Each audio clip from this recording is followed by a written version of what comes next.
umuntu wumva kumva ijambo ry'Imana ukahita uhinduka uvukana na Yesu kandi umuvandimwe aberaho gukura abandi mu makuba. Yesu nica tumariye.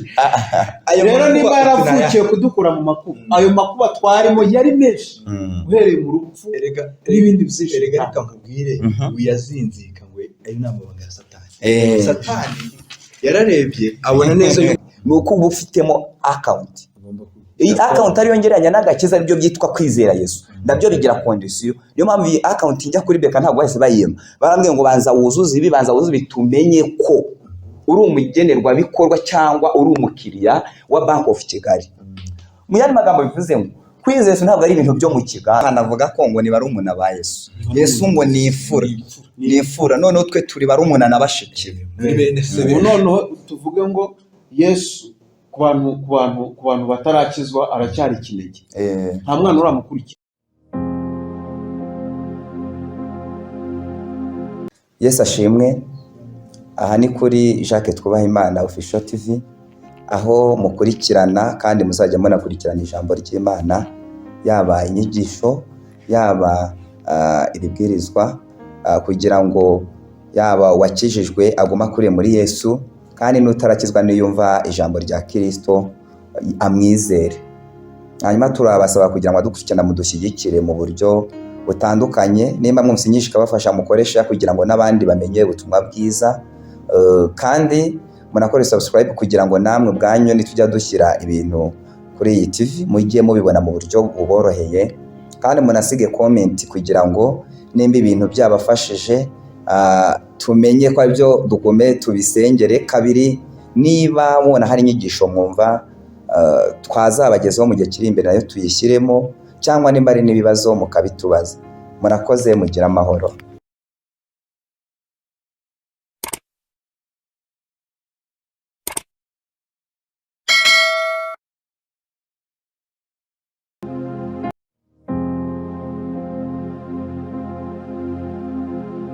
Yesu ashimwe bene data.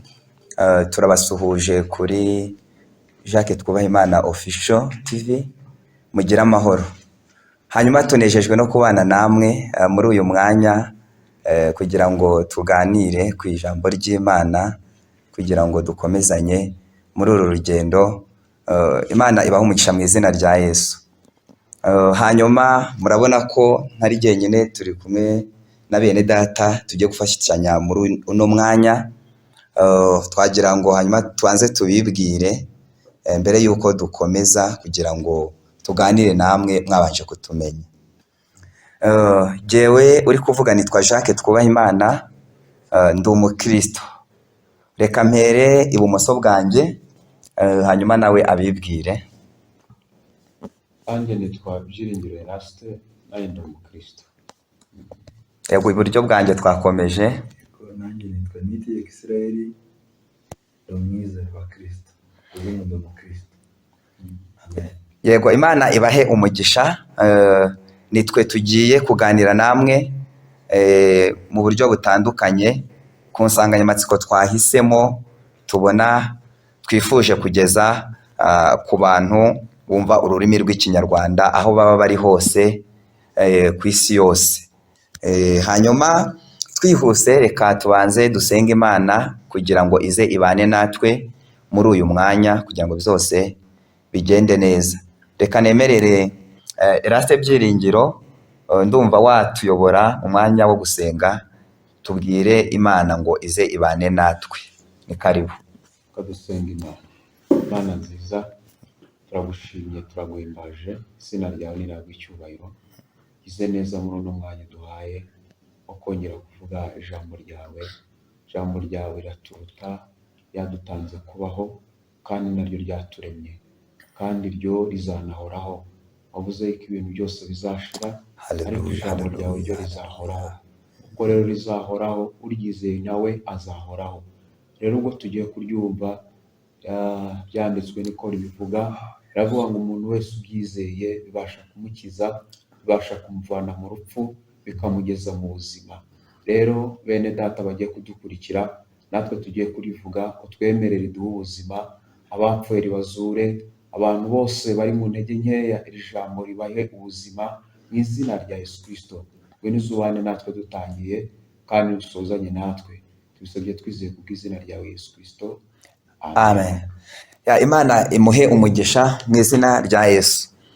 Hanyuma duhise twihuta, tugiye kuganira namwe ku nsanganyamatsiko igira iti guhindura abantu kuba abigishwa ba Yesu Kristo. Yesu yari afite igitekerezo cyiza ubwo yazaga, hanyuma abwira bamwe, usibye ko turaza kubireba mu mbere, ni uko yifuzaga ko ngo abantu atoje nabo bajya mu mahanga yose bagahindura abantu bose kuba abigishwa biwe. Niyo mpamvu rero ariyo nsanganyamatsiko twahisemo tugiye kuganira muri uyu mwanya. Hanyuma rero insanganyamatsiko nyamukuru hari ibice turaza kwivugamo nka bitatu by'ingenzi. Icyambere turaza guhera ku kumenya ukuri kw'ijambo ry'Imana. Yesu yaravuze ngo muzamenye ukuri kandi ukuri niko kuzababatura. Hanyuma avuga ikintu gikomeye, ni uko yabonaga abantu benshi babayeho mu kutamenya, ndetse rimwe na rimwe bakibwira ko bazi. Rero niyo mpamvu turabaza kubanza tumenye ubundi uku kuri Yesu ari kuvuga ni kuri ki yifuza ko abantu bamenya. Hanyuma nyuma yaho turaza kureba noneho umutima w'Imana ku bantu bose, kugira ngo noneho iyi ntego nyamukuru Imana ishaka cyangwa Yesu Kristo ashaka yo guhindura abantu kuba abigishwa ba Yesu igerweho. Turaza kureba umutima w'Imana ku mahanga yose. Turaza rero gusoza noneho n'ubundi tujya muri ya ngingo yacu nyamukuru, turebe noneho uyu muntu turi kuvuga ngo ni umwigishwa Yesu ni muntu ki, abayeho gute, ni ibiki biranga uyu muntu, ese bisaba iki kugira ngo umuntu abe umwigishwa wa Yesu Kristo. Muri make twari tubanyuriyemo kugira ngo mwumve ibyo tugiye kuganiraho, kandi twizeye ko Imana irabana namwe, natwe ikabana natwe, kugira ngo yaba umwigisha muri twebwe yaba n'uwigishwa tuze kugabana imbere y'Imana mu izina rya Yesu. Hanyuma rero twihuse, Byiringiro Eraste, nagira ngo dutangire udusomera umurongo turaza kugenderaho. Turaza kuvuga imirongo myinshi, ariko hari umurongo twifuza ko uraza kutuyobora muri iki kiganiro. Turaza gusanga mu butumwa bwiza bwa Yesu Kristo uko bwanditswe na Yohana, ni igice cya 8 n'umurongo wa 32. Reka adusomere twumve icyo ijambo ry'Imana ritubwira. Ni karibu. Ni ubutumwa bwiza muri Yohana 8:31. Reka duhere kuri 31. Ntacyo bitwaye. Aravuga ngo abana ba Aburahamu nyakuri. Nuko Yesu abwira abayuda bamwemeye ati, nimuguma mu ijambo ryanjye muzaba abigishwa banjye nyakuri, namwe muzamenya ukuri kandi ukuri niko kuzababatura. Amen. Amen. Imana imuhe mu izina rya Yesu. Hanyuma n'ubundi ugikomeje uradusomeye, nagira ngo ufashe abantu badukurikiye. Ese ubundi ko natangiye mvuga ngo dufite ikibazo cy'uko hari abantu benshi batubwira ko bazi ukuri kw'ijambo ry'Imana, twabona ubuzima babayemo ntibugaragaza ukuri kw'icyo ijambo ry'Imana tubwira, kandi bakatubwira ko bazi ukuri yaba mu matorero no mu madini atandukanye. Nagira ngo udufashe utubwire ubundi uku kuri kuvugwa aha ni iki, gusobanuye iki mu by'ukuri. Ni karibu. Urakoze cyane Jacques. Ubundi Yesu, iki ni ikiganiro yari kugirana n'abayuda, yari amaze gukiza umuntu ariko ntibabyemera, bakamwita ko ari umukozi wa Satani cyangwa se ngo afite dayimoni. Noneho baza kugera kuri 31 aho yavuze ngo nimuguma mu ijambo ryanjye muzaba abigishwa banjye nyakuri, namwe muzamenya ukuri kandi uko kuri niko kuzababatura. Tugarutse inyuma gatoya, mu gihe Imana yaremaga isi, yashyizemo Edeni, ishyiramo ingobyi niko Bibiliya ivuga, ishyiramo Adamu na Eva. Mu gihe cya mbere babayemo mu bihe 9 bigize Bibiliya uko bakunda kubivuga. Igihe cya mbere cyari ni icy'ubuziranenge, ni igihe umuntu yabanye n'Imana atunganye nta cyaha afite.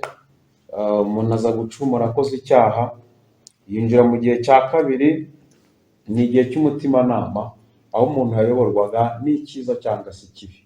N'icyo gihe cyaje gusimbuzwa n'igihe cy'ibitekerezo, aricyo Nowa yabayemo, nawe biza kurangira na Nowa nawe Imana itamukoreyeho isezerano, kuko yari yaragambiriye kuzagarura bwa butungane bari bafite kera nk'ubwari muri Edeni. Igihe cye nacyo kirarangira, haza igihe cy'amasezerano aricyo Aburahamu arimo. Iki gihe cy'amasezerano rero nicyo gikomeye, kiraza no kutwinjiza muri uku kuri Yesu yashatse kuvuga hano. Gishatse kugaragaza neza ko Aburahamu Imana imuhamagara mu gice cya 12 itangiriro, yaramubwiye ngo Aburahamu, nguva mu gihugu cy'iwanyu, yego, usiga inzu ya so, usiga imiryango y'iwanyu, ubundi utangire urugendo rwo kuzajya mu gihugu nzakwereka. yego, Ntabwo yamubwiye igihugu azajyamo akiri mu gihugu cy'iwabo, kuko yifuze ko yabanza akava mu gihugu cy'iwabo, akazamubwira igihugu azamwereka yarakivuyemo. Kuko aho Imana ikujyana yarabanje iramubwira ngo kugira ngo uzahamenye neza, ni uko ubanza ukarefitinga cyangwa se ukareka igihugu cy'iwanyu, ukava muri Uriya Bakarudaya, ugasiga inzu ya so, ubundi ukazajya mu gihugu nzakwereka, kugira ngo azakigeremo by'ukuri. Ihishurirwa ry'igihugu yagombaga kujyamo ntabwo yagombaga kurihererwa muri Uri y'Abakarudaya, yagombaga gufata urugendo rwo gusiga akanava, kugira ngo azagere ku isezerano Imana ishaka kumubwira. Aburahamu rero akibyakira, Imana itangazwa n'uko kuntu yakiriye imvugo y'Imana ari ubwa mbere ayumvise. Iyo turebye neza ibisekuru byo kwa Aburahamu, duhereye kuri Tera, bacuruzaga Imana, babaga mu bigirwamana by'ukwezi ndetse n'ibindi bigirwamana byinshi. Ariko Aburahamu Imana yita ko imwita inshuti kubw'icyo kintu gusa, arizera. Ntabwo dushatse kuvuga igice cya 13 n'icya 14, yageze ku gice cya 15, noneho iramubwira ngo ndashaka ngo uhaguruke ugende, kuko nshaka kukuraga cya gihugu. Muri 13 yahagurukanye na Loti, biza kugenda uko abantu bagiye musoma Bibiliya mwarabisomye ukuntu Loti nawe bahagurukanye, kandi yari yaramuhaye kondisiyo yuko agomba gusiga inzu ya se, nayo arayizana. Ayizanye rero bimubera bloke mu rugendo, bituma Imana hari urugero itamwishuriraho. Akomeza rero biragenda kuriya, Loti ahitamo ikibaya kinese, Aburahamu ahitamo ubutayu, akomeza urugendo.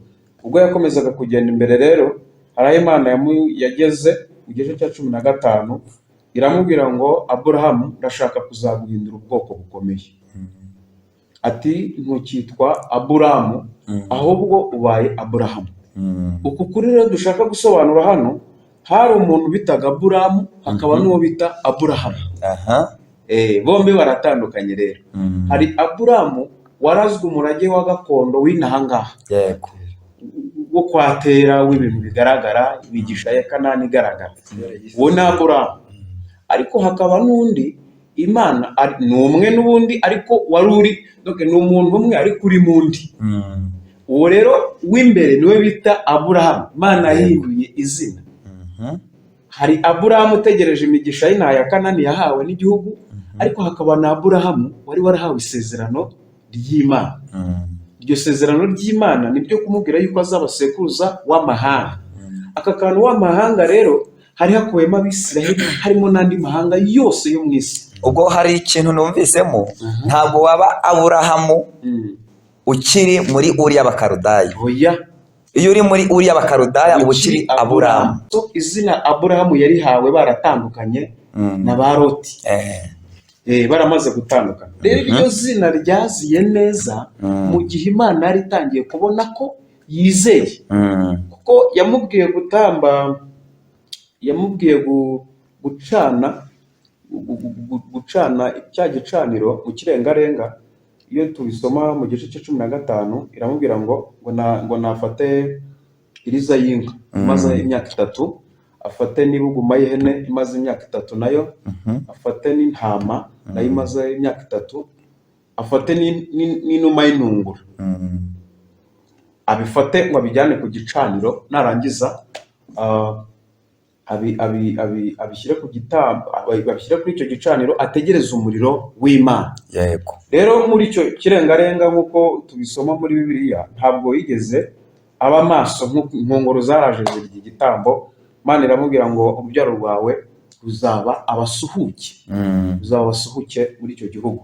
Ariko si ibyo dushaka gutindaho, dushaka gutinda ku isezerano Imana yari ihaye Aburahamu. Yari imubwiye ko mu rubyaro rwe aribwo amahanga azaherwa iki? Muri urwo rubyaro niho amahanga azaherwa umugisha. Aho hantu hatinde muri urwo rubyaro. Muri urwo rubyaro. Uru rubyaro, reka dusome Abagalatiya ibice 3. Dusomye Abagalatiya ibice 3, umurongo wa 16. Aravuze ngo nuko rero byasezeranijwe Aburahamu n'urubyaro rwe. Nyamara Imana ntirakavuga iti imbyaro nko kuvuga benshi, ahubwo iti ni urubyaro rwawe nko kuvuga umwe, ari we Kristo. Niko Paulo yabivuze. Nuko byasezeranijwe Aburahamu n'urubyaro rwe. Imana ntiyari iyobewe ko Aburahamu n'ubundi yabyaye, ko yari afite n'abandi bana. Yari afite Hagari, yari afite undi mugore bitaga Ketura, yabyayeho Abamidiyani ndetse n'andi mahanga menshi. Imana rero ntiyari iri kuvuga urubyaro rw'umubiri, yari iri kuvuga urubyaro ruzakomoka kuri Aburahamu. Mpamvu rero yavuze ngo ni sekuruza w'amahanga, nuko Imana yafashe ishusho yo kwizera kwa Aburahamu. Iyo shusho yo kuba Imana yaravuze rimwe, Aburahamu akumva kabiri, akahita yizera, agatangira urugendo rwo gusiga. Iryo sezerano Imana yifuje ko urubyaro yifuza ko rwazaba mu rukiryi rwa Aburahamu. Aya mahanga rero ntabwo Abisiraheli bari kuba ari bwo ruri kuvugwa, ntabwo Abisiraheli ari bo bari kuvugwa hano nk'abantu b'urubyaro rwa Aburahamu, ko batubwiye ko ari sekuruza w'amahanga menshi, ntabwo ari Abayuda bonyine rero. Ariko hari irindi sezerano Imana yagiranye n'Abayuda bari mu butayu. Ubwo mu gihe cy'amasezerano cyavuye haza igihe cya 5 cy'amategeko, gutegeka kwa 2 ibice 5 umurongo wa 3, niho havuga ukuntu ngo Imana yatanze iryo sezerano rindi, ariko irigeneye Abayuda bonyine. Ngo ntabwo yigeze risezeranya abasekuruza babo cyangwa se ibindi, ni Abayuda bonyine. Nuko Imana yashakaga gufata Abayuda ngo ibarimbishe amategeko kugira ngo urubyaro, Paulo wabivuga neza, yaravuze ngo ayo mategeko yababereye umushorera ubageza ku kwizera k'ukuri. Uko kwizera k'ukuri niko rero Aburahamu, urwo rubyaro rwe nirwo rwari kuva kuri iryo sezerano Imana yari yaravuze. Rero hari isezerano rya Mose, hakaba n'isezerano rya Aburahamu. Urubyaro rwa Mose ni urwaba aba Bayuda, ariko isezerano rya Aburahamu ni abantu bari kuzizera Yesu Kristo. Hari ijambo riri mu Paulo avuga, yaravuze ngo ni Yesu warivuze, avuga ngo Aburahamu ngo yifuje kureba umunsi wanjye, ngo abantu benshi bifuze kureba, ariko Aburahamu ngo yifuje kureba umunsi, ngo awubonye aranezerwa. We rero yarawubonye, atangira kunezerwamo, atangira kwiga gusiga byose, ariko yarabonye icyo ari kureberesha mu kwizera. Icyahamagariwe yari amaze kukireba, aranezerwa. Uwo munezero rero umutera gukurikira, azi icyo akurikiye. Iryo sezerano rero twavuga Yesu yababwiye, bari baragiye bahera muri rya sezerano Mose yabahereye mu butayu byo ku isi ry'Isinayi. Paulo yabivuzeho mu Bagalatiya n'ubundi bice 4 gutyo, ndakeka 20, avuga ngo isezerano ryo kuri Sinayi ngo ribyarira ububata, ariko ngo isezerano ry'Isiyoni niyo Yerusalemu nshya, ngo niyo mugeni kandi niyo mama wa twese. Uwo niwe rero murage Aburahamu yarebaga. Mu Baheburayo bavuga ngo yategerezaga igihugu, akacyitegereza, akareba umudugudu wubatswe ku mfatiro uw'Imana yubatse ikawurema. Rero yari yarawuremesheje iki? Kwa kwizera. Ni umudugudu wari warubatswe ku rufatiro rwo kwizera. Donc uwo arimo arabireba mu kwizera, ariko akabireba nk'ibyamaze kuba, nk'ibyamaze kuba. Rero agatangira kubaho nk'umusuhuke mu isi, atangira gufata ya Kanani ayerekera Aburahamu w'umubiri, ariko abaho nka Aburahamu wahawe isezerano. Haleluya. Rero urwo rubyaro Imana yavugaga ntabwo ari urubyaro rw'abana b'Abayuda cyangwa se ab'umubiri. Pawulo abivuga neza mu Bakorinto ba kabiri ibice 5:16. Aravuga ngo nicyo gituma tutagitekerereza Kristo dukurikije ibisekuruza, ahubwo ubu twese muri Kristo twabaye umwe, nta Muyuda, nta Mugiriki, nta Muskuti ndetse n'andi mahanga menshi. Urumva nta kurobanura Abayuda, nta gufata n'Abagiriki, ahubwo twese twabaye umwe muri rwa rubyaro rwari rwaravuzwe kera muri Aburahamu. Uko niko kuri rero Abisirayeli batigeze bamenya ngo babatuke. Baheze rero mu bubata bwa Sinayi bw'amategeko bahawe na Mose, bayagumamo, arabica, bicira mu butayu. No mu gihe Yesu yaje mu Bafarisayo barabukomeje, ariko arababwira ngo hano nk'umurongo twasomye, arababwira ngo namwe nimumenye uko kuri niko uzababatura. Uko kuri rero Yesu ni ubwe, yego, ni Kristo ubwe, ni ubwe wivugaga. Niba mumenya nk'uko Aburahamu yamwishuriwe akanezerwa, noneho bari no kumureba, niba mumenye nibo bazabatura. Yego. Aburahamu rero yabatuwe ku Ikanani y'intangaha, baturwa n'ibintu by'iwabo byo muri Uri y'Abakarudaya, anabaturwa no kumva ko umugisha ari ibigaragara. Agenda yikoreye iryo sezerano, ategereje umugabane azahabwa kuri rwa rufatiro Imana yubatse ikawurema. Rero abo ngabo Abisirayeli nabo bagombaga kumenya uko kuri nk'uko uwo bita ngo ni sekuruza wabo yamenye, bakabaturwa bakava muri ubwo bubata. Rero muri make uko kuri Yesu avuga ni mu ncamake tunyuzemo, ukuri nyako bari kureba nabo bakanezerwa, ukababatura yari ubwe. Nkuko Aburahamu nayo we yifuje kureba uwo Musa, ubonye aranezerwa ahita abaturwa. Ubwo ni nka uhise unasubiza cya kibazo Bibiliya ivuga ngo mu rubyaro rwawe, bize bigaragara ko urubyaro rwe niwe Kristo, niko kwa kuri ari we Yesu Kristo. Tunibutsa abantu ntabwo ahangaha iyo bivuze urubyaro bitandukanye n'imbyaro. Bibiliya ivuga neza mu Bagalatiya yuko Kristo ari rwo rubyaro. Mu gihe cy'isezerano rya kera yendaga guhishura Yesu wendaga kuza. Bivuze ngo rero ruriya rubyaro ni Yesu, bitandukanye n'imbyaro. Babivuze neza. Ntabwo Imana ari yobewe ko Aburahamu yabyaye, n'ubundi yari afite abana bisanzwe, yari afite abana, ariko Imana yivugira urubyaro bizakomoka mu rukiryi. Niyo mpamvu n'abantu bajyaga mu gituza cya Aburahamu. Kubera iki? Ni uko basangaga kwa kwizera kwe.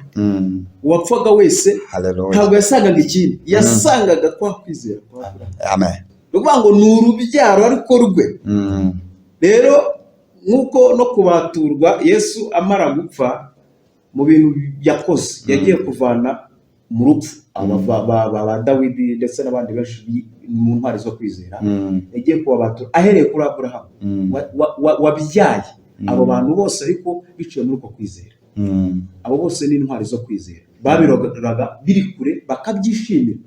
Aka kantu bakabyishimira niko katumaga bakomeza gutumbira igihugu, bakomeza kureba uyu mudugudu wubatswe ku rufatiro w'Imana yubatse ikawurema. Rero uyu mudugudu Imana yawubatse ku rufatiro rwo kwizera, urubyaro rw'Imana rw'ukuri ni abantu bose bazizera Yesu Kristo nk'umwami n'umukiza. Si urubyaro rw'Abayuda, si amadini. Niyo abantu babigisha bavuga ngo muze mu itorero ryacu, ni twe dukora ibi, urwo si urubyaro rw'Imana. Urubyaro rw'Imana ni urwo Pawulo yavuze, umuntu wese uzizera akizera Yesu nk'umwami n'umukiza w'ubugingo bwe, akakira kwizera nk'uko Aburahamu yakiriye, niwe rubyaro rw'Imana. Yego.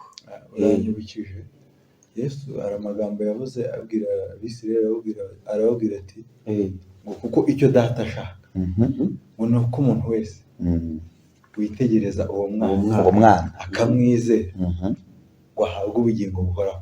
Yesu arivuga nawe ugati ngiye ubwanjye nzamuzura ku munsi w'imperuka. Amen.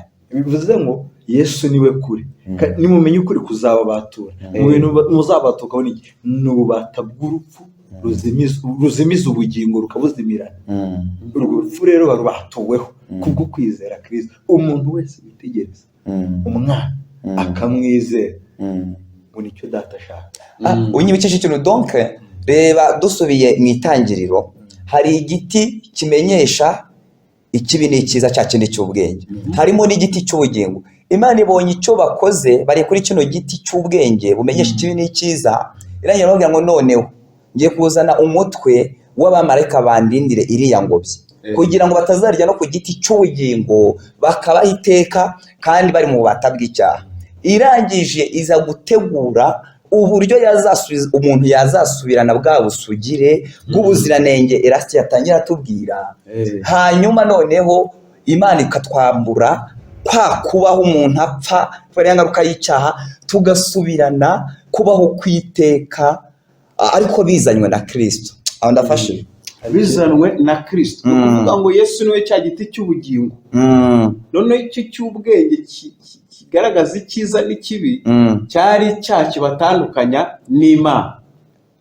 Icyo bariye nyine kuko yari yarakibabujije bakiriyeho kiba kibatandukanije na bwa bugingo, kibatandukanya no kurya, kuzongera kurya kuri cya giti cy'ubugingo. Ariko Bibiliya nk'uko bivuga Imana yabikoze kugira ngo batazarya ku giti cy'ubugingo bakaramira mu bubata. Yego, aho ndafashije. Erasti hari ikintu nibutse, nuko Yesu ubwe niwe wabyivugiye muri Yohana 14 aravuga ngo nige nzira n'ukuri n'ubugingo. Aravuga ngo nta muntu ujya kwa data ntagize ute ntamujyanye.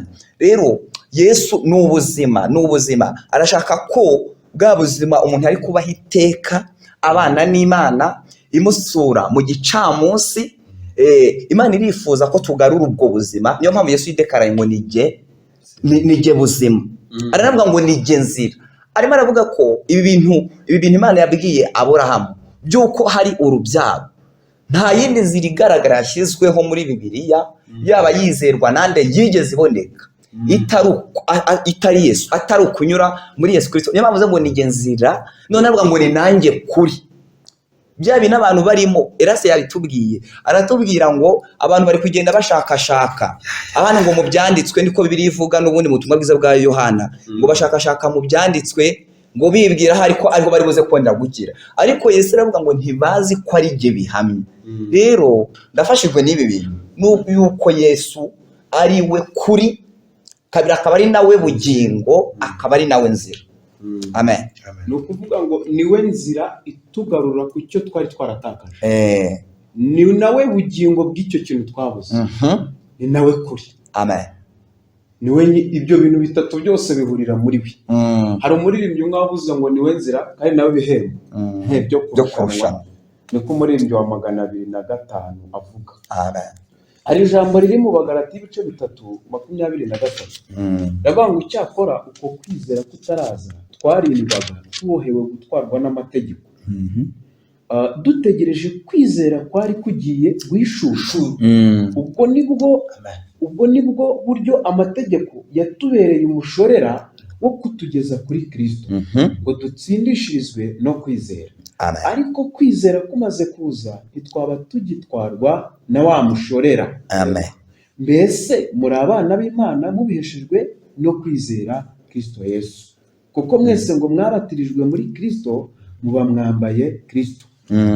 Ntakiriho rero umuyuda cyangwa umugiriki, ntakiriho imbata cyangwa umudendezo, ntakiriho umugabo cyangwa umugore, kuko mwese muri umwe muri Kristo Yesu. Amen. Ni ukuvuga ngo rero asoza hano avuga ngo ubwo muri aba Kristo muri urubyaro rwa Aburahamu, muri n'abaragwa nk'uko byasezeranijwe. Haleluya. Ni ukuvuga ngo rero ahantu ntabwo turi buze kuhabona umuyuda, ntabwo twongera kuvuga ngo ngewe ngo mfite igikundiro ngo ku Mana ngo yarantoranije ngo ndi umuyuda, ngo mvuka mu Babenjamini, ngo mvuka ngo kwa Rasheli no kwa Yakobo. Oya, ntabwo bikiriho. Abantu Pawulo yabivuze 5 nk'uko twabivuze 16, ntabwo dukwiriye noneho gutekereza Kristo dukurikije amasekuruza, kuko abanyamahanga ntabwo baba barimo. Ntabwo ryasezerano rya Aburahamu ryo kubwirwa ngo aza abasekuruza b'amahanga ryaba ari iki, ryaba riri gukora. Ubwo ryakora ku gatsinda kamwe k'amadini, ahandi ntibikora. Rero urubyaro rw'Imana ruvuzwe hano, ubwo turi abana ba Aburahamu, ubwo turi abana b'Imana, ubwo turi n'urubyaro rwa Aburahamu. Rero niyo mpamvu yasababaza muri uriya murongo twavuze 32, aravuga ngo none nimuguma mu ijambo ryanjye muri iryo jambo navuze uhereye kuri Aburahamu nibwo muzaba abigishwa banjye nyakuri. Kandi uko kuri nimukumenya ko ari uko bimeze muzabaturwa. Musi rero barababwira ati se ko tuzi neza ko nta n'umunsi wa rimwe twigeze tubibyarwa, ni gute tuvuga ngo tuzabaturwa? Ni igiki? Turi imbata z'iki? Turabaturwa bundi turabaturwa iki? Arababwira ati ukora ibyaha wese ni imbata y'ibyaha n'ubundi. Arababwira ngo impamvu ngo mutumva imvugo yanjye ngo nuko ijambo ry'Imana ngo ridafite umwanya muri mwebwe. Imvugo y'Imana abantu bayumva ni abafite ijambo ry'Imana, ni abaguma mu ijambo ry'Imana, nibo bamenya imvugo y'Imana ishaka kuvugana n'ubwoko bwayo. Ahita ababwira rero kuko mudashaka gukora ibyo nkora, ahubwo ibyo mubona na so ibyo mukora, kandi ibyo mubona so ararikira, namwe nibyo mushaka gukora. Rero muri abaso Satani. Niho bahise batangira kuvuga ati rero uyu muntu afite dayimoni. Ariko arababwira ngo ntabwo nirirwa njya kure, impamvu mutari kumva imvugo yanjye ni uko mutigeze muguma muri rya jambo. Mutigeze muguma mu ijambo ryanjye. Rero muri makeya soza kugira ngo me na mugenzi wanjye akomeze adusobanurira ibindi, navuga ngo hari umugisha Imana yari yarabwiye Aburahamu, Abisirayeli bo bawumva nk'umurage w'umubiri ugaragara. Kandi Imana ivuga ntivugana n'umubiri. Iyi Bibiliya ni umwuka, iyo Imana iri kuvuga iyi ni imvugo y'Imana yose. Ibi iri kuganira n'umuntu izatwara, ibi iri kuganira n'ubugingo bw'umuntu. Rero ntabwo yari kuvugana n'urubyaro rusanzwe, yari iri kwivugira urubyaro ruzavuka rukaza kuba batura muri ubwo bubata bari barimo, aribwo bw'ibyaha Bibiliya yavuze. Rero uko kwizera kutaraza habanje ikintu bita umushorera, ariwo mategeko. Niryo sezerano ryahise ryicomekamo, riza riciye muri Mose kugira ngo abayobore ajyane. Ntabwo Mose yayoboye urubyaro rw'Imana kuko Bibiliya yabitubwiye, yayoboye urubyaro rw'Abisiraheli. Nari amategeko, ariko twanahasoma kugira ngo bitaza guteza urujijo. Dusome impamvu aya mategeko ntabwo hari amadini amwe n'amwe amategeko bavuga ngo Imana yahaye abantu bose. Ni amategeko yaziye Abayuda bonyine kubw'impamvu.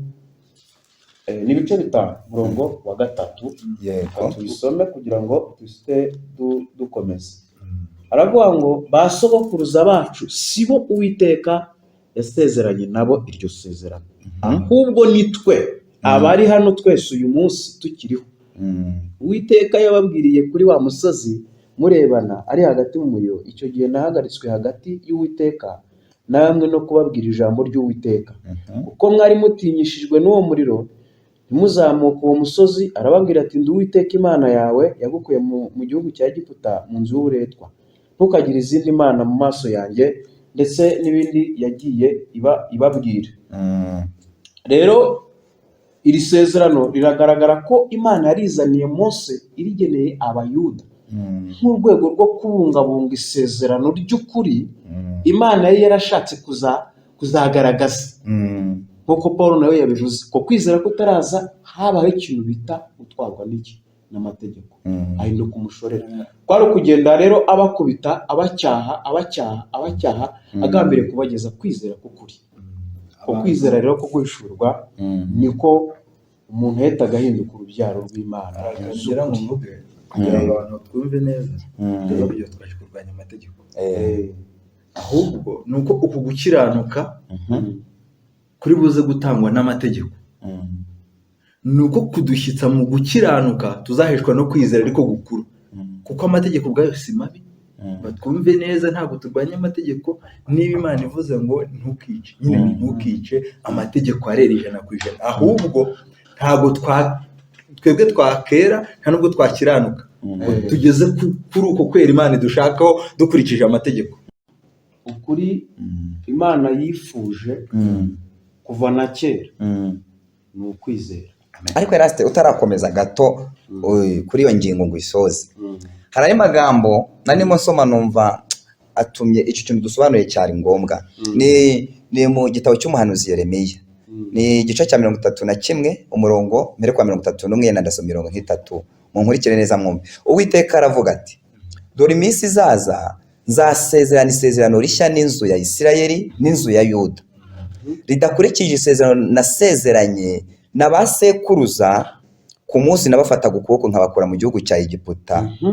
Rya sezerano ryanjye bararyishe, nubwo nari umugabo wabo wabirongoreye, niko Uwiteka avuga. Aha wabirongoreye ni ku nshingano kurongora, wabiyoboreye. Hanyuma 33 akavuga ngo ariko isezerano nzasezerana n'inzu ya Isirayeli hanyuma y'iyo minsi ngiri, niko Uwiteka avuga, ngo nzashyira amategeko yanjye mu nda yabo kandi mu mitima yabo niho nzayandika. Nzaba Imana yabo, nabo bazaba ubwoko bwanjye. Niyo narekera aha ngaha cyatse kuvuga iki? Iki kintu tubwiye kirakomeye. Imana yakoresheje ubwoko bwa Isirayeli igira ngo izimenyekanishe ku mahanga yose. Yena turabera ku mutima w'Imana ifite ku mahanga yose. Yakoresheje buriya bwoko kugira ngo izimenyekanishe amahanga yose, mu gihe yagiye ikoresha abantu ibona biranze kwa Nowa baranze, irangije ifata Aburahamu aramubwira ngo va kandi ujye, ngo nzaguhindura ubwoko bukomeye, ngo nzaha urubyaro rwawe umugisha. Bivuze ngo Imana yaje mu Bisirayeli igira ngo imenyekanishe amahanga yose. Ntabwo Yesu amaze kuza ibintu byari bikireba Abisirayeli gusa. Ubwo twagira ngo dusobanurire abantu neza yuko mu isezerano rishya ntabwo abantu bisanga bari gutwarwa n'amategeko, ahubwo bayoborwa n'umwuka, hanyuma bakisanga bagize ute amategeko yaboroheye, hanyuma bakabona kubaturwa nk'uko twabivuze muri bo. Hahandi ijambo ry'Imana rivuga ngo bazabona ikiruhuko. Aravuga ngo mwese abarushye n'abaremere ngo munsange ndabaruhura. Matayo 11:28. Nuko Imana yari ifite gahunda y'uko aya mategeko ari umushorera ugeza abantu kuri Kristo. Biragaragara ko Aburahamu yari yarumvise imvugo y'Imana akiri muri Uri, kuko yari yaramwinginze imubwira ngo nave mu gihugu asige byose, atangire yinjire mu rugendo rwo kuzabona igihugu Imana izamwereka. Aburahamu yatangiye kubona igihugu Imana izamwereka yarasize ibi bintu bibiri twavuze. Ahantu aherereye, environnement yararimo, Uri y'Abakaludaya ndetse n'inzu ya se. Batera bari bahagurukanye bose bamaze gupfa, Iharani bamaze kuhapfira, n'abarota amaze kubasiga. Atangira kugira noneho Imana ishobora kumwereka igihugu. Icyo gihugu rero si Kanani, si Kanani igaragara, si Kanani y'inanga, si ibigaragara abantu bari gushaka, si ryo sezerano. Si iri sezerano dushaka gusenga twifuza ngo Imana igira aho ituvana igire n'aho itugeze. Ni igihugu yatangiye kubona, Imana yatangiye kukimwereka kiri mu mubiri, arakibona akajya kitumbira. Imana imuha ubuzima noneho bwo kuba nk'umusuhuke akiriho. Atangira kuba umusuhuke mu isi, aba n'umushyitsi, aba n'umwimukira, ukoze neza ahantu ari kujya. Yego. Atangira kubana mu mahema na Isaka na Yakobo. Bemera nyine kumera nk'abantu bafite gakondo inahanga, kuko hari igihugu babonye. Rero abantu amadini abashyira agakarito mu maso, iki gihugu ntibakibone, ahubwo bagatumbira uyu murage wa Aburahamu, bamenye Aburahamu. Yego. Bagakomeza bagatumbira umurage w'inanga. Rero ibyo bintu nibyo bituma babatwa, ntibamenye ukuri kw'ahantu bari kujya. Sibyo? Ntibamenye ukuri kw'ahantu bari kujya, ntibamenye igihugu Imana ishaka kubinjizamo. Noneho nyuma y'ibyo bintu byose ngo nimara kukwereka igihugu nzakwereka, nzakujyanamo, ngo nibwo nzaguhindura umugisha. Nibwo rya sezerano rizatangira gukora. Donc rizatangira gukora ari uko yamaze kumenya iby'igihugu. Va usige ujye mu gihugu nzakwereka, ariko nyuma yaho atangire noneho Imana itangira kumuha amasezerano ati nzakogeza, nzogeza izina ryawe, nzaguhindura sekuruza w'amahanga, gutyo. Yes, isezerano ryatangiye gukora nyuma yuko amaze kumenya igihugu. Hanyuma yo kwakira ayo makuru Aburahamu yarahindutse abaho ubuzima bw'uwizera. Uyu mwami w'isi ntiyari akibashije kumuhuma amaso. Ibyo Pawulo yandikiye Timoteyo, ataba imana y'isi yahumiye amaso ibahumishije ubutunzi. Urwo rugero Pawulo Aburahamu yari yararurenze.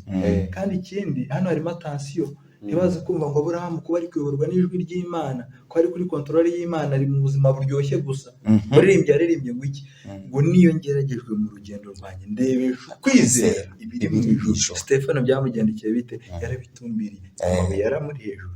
Twe gutinda cyane. Yego. Amen. Usoza hari ikintu nungutse, urakoze ndafashwe.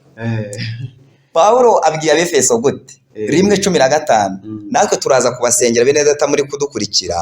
Yarabwiye ngo mashimira Imana uko nsenze, hanyuma ngo nkavuga ngo Imana y'amahoro ibahe umwuka w'ubwenge, kabiri no gushishurirwa ngo bitume muyimenya. Avuga iki? Ni cya kintu wari uvuze mu kanya ngo mumenye ubutunzi bw'ubwiza bw'ibyo izaraga bera.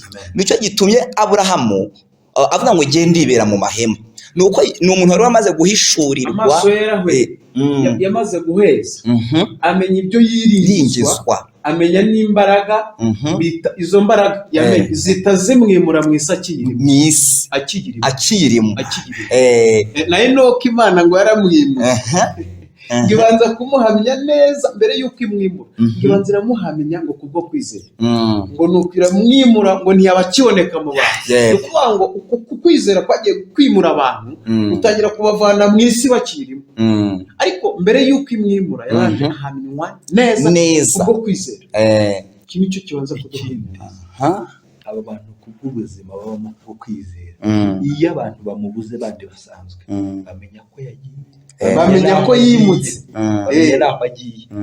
Uku kwizera gufite ibyiringiro, bifite ubugingo, bifite n'umugabane mu ijuru. Haleluya. Amen. Biratwimura. Ubwo navuga ngo dukomereje ku mutima w'Imana ku banyamahanga, Israeli aza kudufasha. Navuga ngo isezerano ry'ukuri ry'icyo Yesu yashakaga kuvuga hano si urubyaro rwo ku Bayuda, ahubwo ni urubyaro rw'Imana. Duheshwa no kwizera. Duheshwa no kwizera. Kandi ukwizera twabonye ko hariho umudugudu wubatsweho. Muhumure ufite uku kwizera, hari umudugudu tubona wubatsweho. Kandi Imana yarubatse irawurema, urafatika. Dufite ibimenyetso muri uko kwizera, ntawe ubonesha amaso agaragara. Ntabwo ni umugabane tubona wubatswe ku rufatiro rwo kwizera. Umuntu udafite uko kwizera ntawe uhari. Umudugudu rwose ntawe uhari, ntawe. Twababwira ngo umudugudu uri ku bantu bafite urufatiro bita kwizera. Yego. Kandi Pawulo yaravuze ngo uracyahagaze. Rwanditsweho amagambo ngo Uwiteka ibi byaretse bisi dupostinga ku bantu ni iby'ubusa. Utarizeye ubwo nta byari. Hari urufatiro ruhari. Reka twikomereze ku mutima w'Imana. Ngo umutima w'Imana ku bantu yaremye. Kimwe ngira ngo nibutse abantu nuko umuntu ni umushinga Imana yize, iwushyira mu bitekerezo, imaze kugerageza inzira zose umushinga ugomba kunyuramo, ibona wakwemera, iteranya inteko iti turemo umuntu, iramanuka ibumba umuntu, imuhumekeramo umwuka w'ubugingo, umuntu aba hariye. Ari ikintu cyantangaje ku uyu mutima w'Imana, n'uyu mwanya kiramenaguye, kiranjanjagura. Uyu muntu amaze kurya urubuto rumenyesha ikibi n'ikiza. Ako kanya ubwe kubw'uko Satani amushutse, agize umwuka nk'uri muri Satani, kuko Satani azi ibyiza n'ibibi. Imana iravuga iti rero uyu muntu atampombera burundu, nawe akaba arahombye, reka mwirukane muri Edeni. Ntabwo Imana yirukanye umuntu muri Edeni kuko imwaza, yamuhungishaga urubuto rw'ubugingo ngo atazaramira mu byaha, akaramira mu bibi. Imana ishimwe. Kugira ngo imushyikirize aya masezerano yaje gutunguka muri Aburahamu, yuko hari uzaza aje kubatura. Yohana 10:16. Uyu muhungu yarabibonye neza, arabyitegereza, asanga nta nama yabaye mu ijuru, kumwe abaririmbira turirimbira, bushye ari mu imurikagurisha. Bicyamunara ngo hari abantu bangomeye bakora ibyaha, none ndashaka kubacungura. Ibyo nta byabayeho, kuko Imana yakunze abantu mu isi. Niko Yohana yabyanditse, ngo byatumye itanga umwana wawe w'ikinege, kugira ngo umwizere wese atagera gute atarimbuka ahubwo ahabwe ubugingo buhoraho. Uko kuri nibwo kwasohoye mu isi, kwazanywe n'Imana kubw'umutima wayo. Mu buhanuzi bwa Yesaya igice cya 49 ntabwo ndi basome, turasoma titire gusa, ko ari na titire njya nsoma muri Bibiliya ngafashwa. Umva ukuntu havuga titire ukuntu ivuga iby'umucunguzi w'Abisirayeli ngo ni uw'abisi bose. Icyo kirarangiye kirahagije yuko gucungura umuntu ntabwo ari iby'Abisirayeli gusa. Icyakora Imana yateguye protokole mu Bisirayeli kugira ngo uyu mucunguzi azaza ufite imbaraga zo kubatura amahanga yose, ariko ntago bari Abisirayeli gusa yashakaga. Nuko natwe abanyamahanga twinjiye tukaba abanyamasezerano, tukaba abana bafite gakondo mu ijuru. Pawulo abyandikira Abefeso arabwira ati rero mubimenye mu bice 2:10 yuko turi abo yaremye. Ntabwo Imana yaturemeye gupagana, na Bibiliya bivuga ngo ntabwo twaremeye kwanduzwa. Bivuze ngo kuko Imana yera, umugambi wayo wari kweza umuntu bakabana yejejwe. Uyu mutima w'Imana waturemeye imirimo myiza muri Kristo Yesu kugira ngo tuyigenderemo. Y'Imana yiteguriye kera isi itararema, ariko yanateguye Kristo tuzagenderamo iyo mirimo. Hirya ya Kristo uri gukora ubusa, nta nubwo uri n'inyuma ya zeru. Navuga ko uri imbere ya zeru n'ubundi nta, nyine mu bantu babibara akabona birabarika, ariko imbere y'Imana ntibibarika. Mbere na mbere ni ukwizera Kristo. Uyu mutima w'Imana rero ugambiriye kubatura ndanezerewe. Reka nongere bisubiremo. Imana yakuye umuntu muri Edeni atari kubwo kumwanga, iri kumuhunza yuko uyu muntu yaramira mu byaha. Ubwo ni nko kuvuga ngo dufite Satani wa kabiri. Ubwe arimo ikibi n'ikiza, uyu muntu ageze ikibi n'ikiza muri kubw'urubuto yariye, none agiye kubaho iteka. Kandi kuba tumeze nk'abagize ba Satani. Imana ivuga uyu muntu wanjye. Mu Migani 8 ndahita nk'akanya. Mu Migani 8 Yesu arivuga, yivuga ngo ni bwenge. Ndamukunda uyu mugabo. Ngo aramanuka hasi aravuga ngo ibinezeza byanjye kwari ukubana n'umuntu naremye, kandi byose biremwa nari impari ndi umukozi w'umuhanga. Haleluya. Uyu mugambi n'uyu mutima w'Imana ni ibintu byomatanye, usohoreye muri Kristo, aza nk'ukuri ngo tumwakire. Akantu nagiraga ngo mvugeho, uyu muntu amaze kurya iki giti cy'ubwenge kimubwira ngo kiriya ni cyiza, iki ni kibi. Satani yaramubwiye ngo wowe Imana yarababwiye ngo harya ngo nimurya ngo nimurya ngo no gupfa muzapfa. Oya, ahubwo yarizi neza ko umunsi mwakiriho muzaba nkayo. Ni ukuvuga ngo Satani atuma batangira gutekereza ko Imana yabashutse, yanze ko basa nayo, kandi uko bari n'ubundi barasa nayo. Imana yo yari izi icyiza n'ikibi kitayirimo. Ndagira ngo kano kantu tukavuge. Imana yo izi icyiza n'ikibi ibiri kubireba gutyo, ariko ntabwo ikibi n'icyiza biyirimo muri kamere yayo. Ariko uyu kubera ko ari iki giti cy'ubwenge, ahise amenya icyiza n'ikibi bimurimo, icyiza kimutwariramo n'ikibi kimwiciramo imbere. Niko kantu Satani, niko kagakode Satani yashyizemo. Babimenye nabyo babimenye, ariko bibarimo. Ntabwo twara umwana w'umuntu yari afite bwo kumenya icyiza n'ikibi kitamurimo. Satani rero aragenda atuma babirya bibabamo, ari ikibi kiramwica, n'icyiza kimuguma munsi, ko kitari giturutse ku Mana nacyo kiramwica. Ni ukuvuga ngo kubera ko byari ubwenge, byose byitwa ubwenge, kandi Imana yari yababujije ngo ntibazabirye, babindutse icyaha. Umuntu ari igiti kimubwira icyiza n'ikibi, abahindutse icyaha. Imana ibavana muri Edeni kuko itabana n'ibibi, ibineza neza byaha, nk'uko babivuze mu Migani 10:8. Yaravuze ngo byari ukubana. Buri Imana irifuza kubana kuruta gukorana cyane. Imana irifuza ko njyewe nabana nayo kuruta uko nakorana nayo. Kuko ibineza neza ni uko itindana na Eraste, ni uko itindana na Jacques mu kubana. Niyo mpamvu no muri yo yifitemo umuryango. Iravuga ati data, hari umwana, hakaba n'umwuka. Urumva Imana ikunda ikintu cy'ubusabane bw'umuryango. Imana rero yifuje kuzagira urundi ruzaro irema umuryango mugari. Kuko Kristo yamaze gupfa, aravuga ngo abantu bose bakijijwe nabo ni abana b'Imana. Abana b'Imana batangira kuza muri wa muryango. Imana irifuza kubana. Ntabwo yavuze ngo baze baba abakozi. Ntabwo baza ngo bakitinge nk'abakozi mu rugo. Ahubwo irifuza abana nk'umuryango. Mu Baroma ho hanavuga ko ngo ni barumuna ba Yesu. Yesu ngo ni ifura. None twe turi barumuna na bashiki be. Noneho tuvuge ngo Yesu ku bantu batarakizwa aracyari kinege. Nta mwana uramukurikira. Ariko ku bantu bakijijwe turabavandimwe ba Yesu. Kandi mbibutse ikindi, Mariya ntabwo mama wa Yesu mu buryo bw'umwuka ari Mariya. Bababwira Mariya ngo nyoko na bene so baragushaka. Akavuga ngo mama na bashiki banjye na barumuna n'abantu muri kubona bari kumva ijambo ryanjye. Bivuze ngo umuntu uri hirya ya Yesu nta sano bafitanye. Umuntu wumva kumva ijambo ry'Imana ukahita uhinduka uvukana na Yesu. Kandi umuvandimwe aberaho gukura abandi mu makuba. Yesu nicyo atumariye. Rero niba yaravukiye kudukura mu makuba, ayo makuba twarimo yari menshi, uhereye mu rupfu n'ibindi byinshi. Reka nkubwire, uyazinzika ngo ayo ni amabanga ya Satani. Satani yararebye abona neza yuko sayigabanye.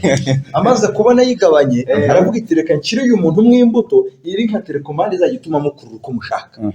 Akimara kurya ikibi n'ikiza, reka mbabwize ukuri, tutarakizwa ikibi cyakoreraga muri twe kikadutegeka amanywa n'ijoro.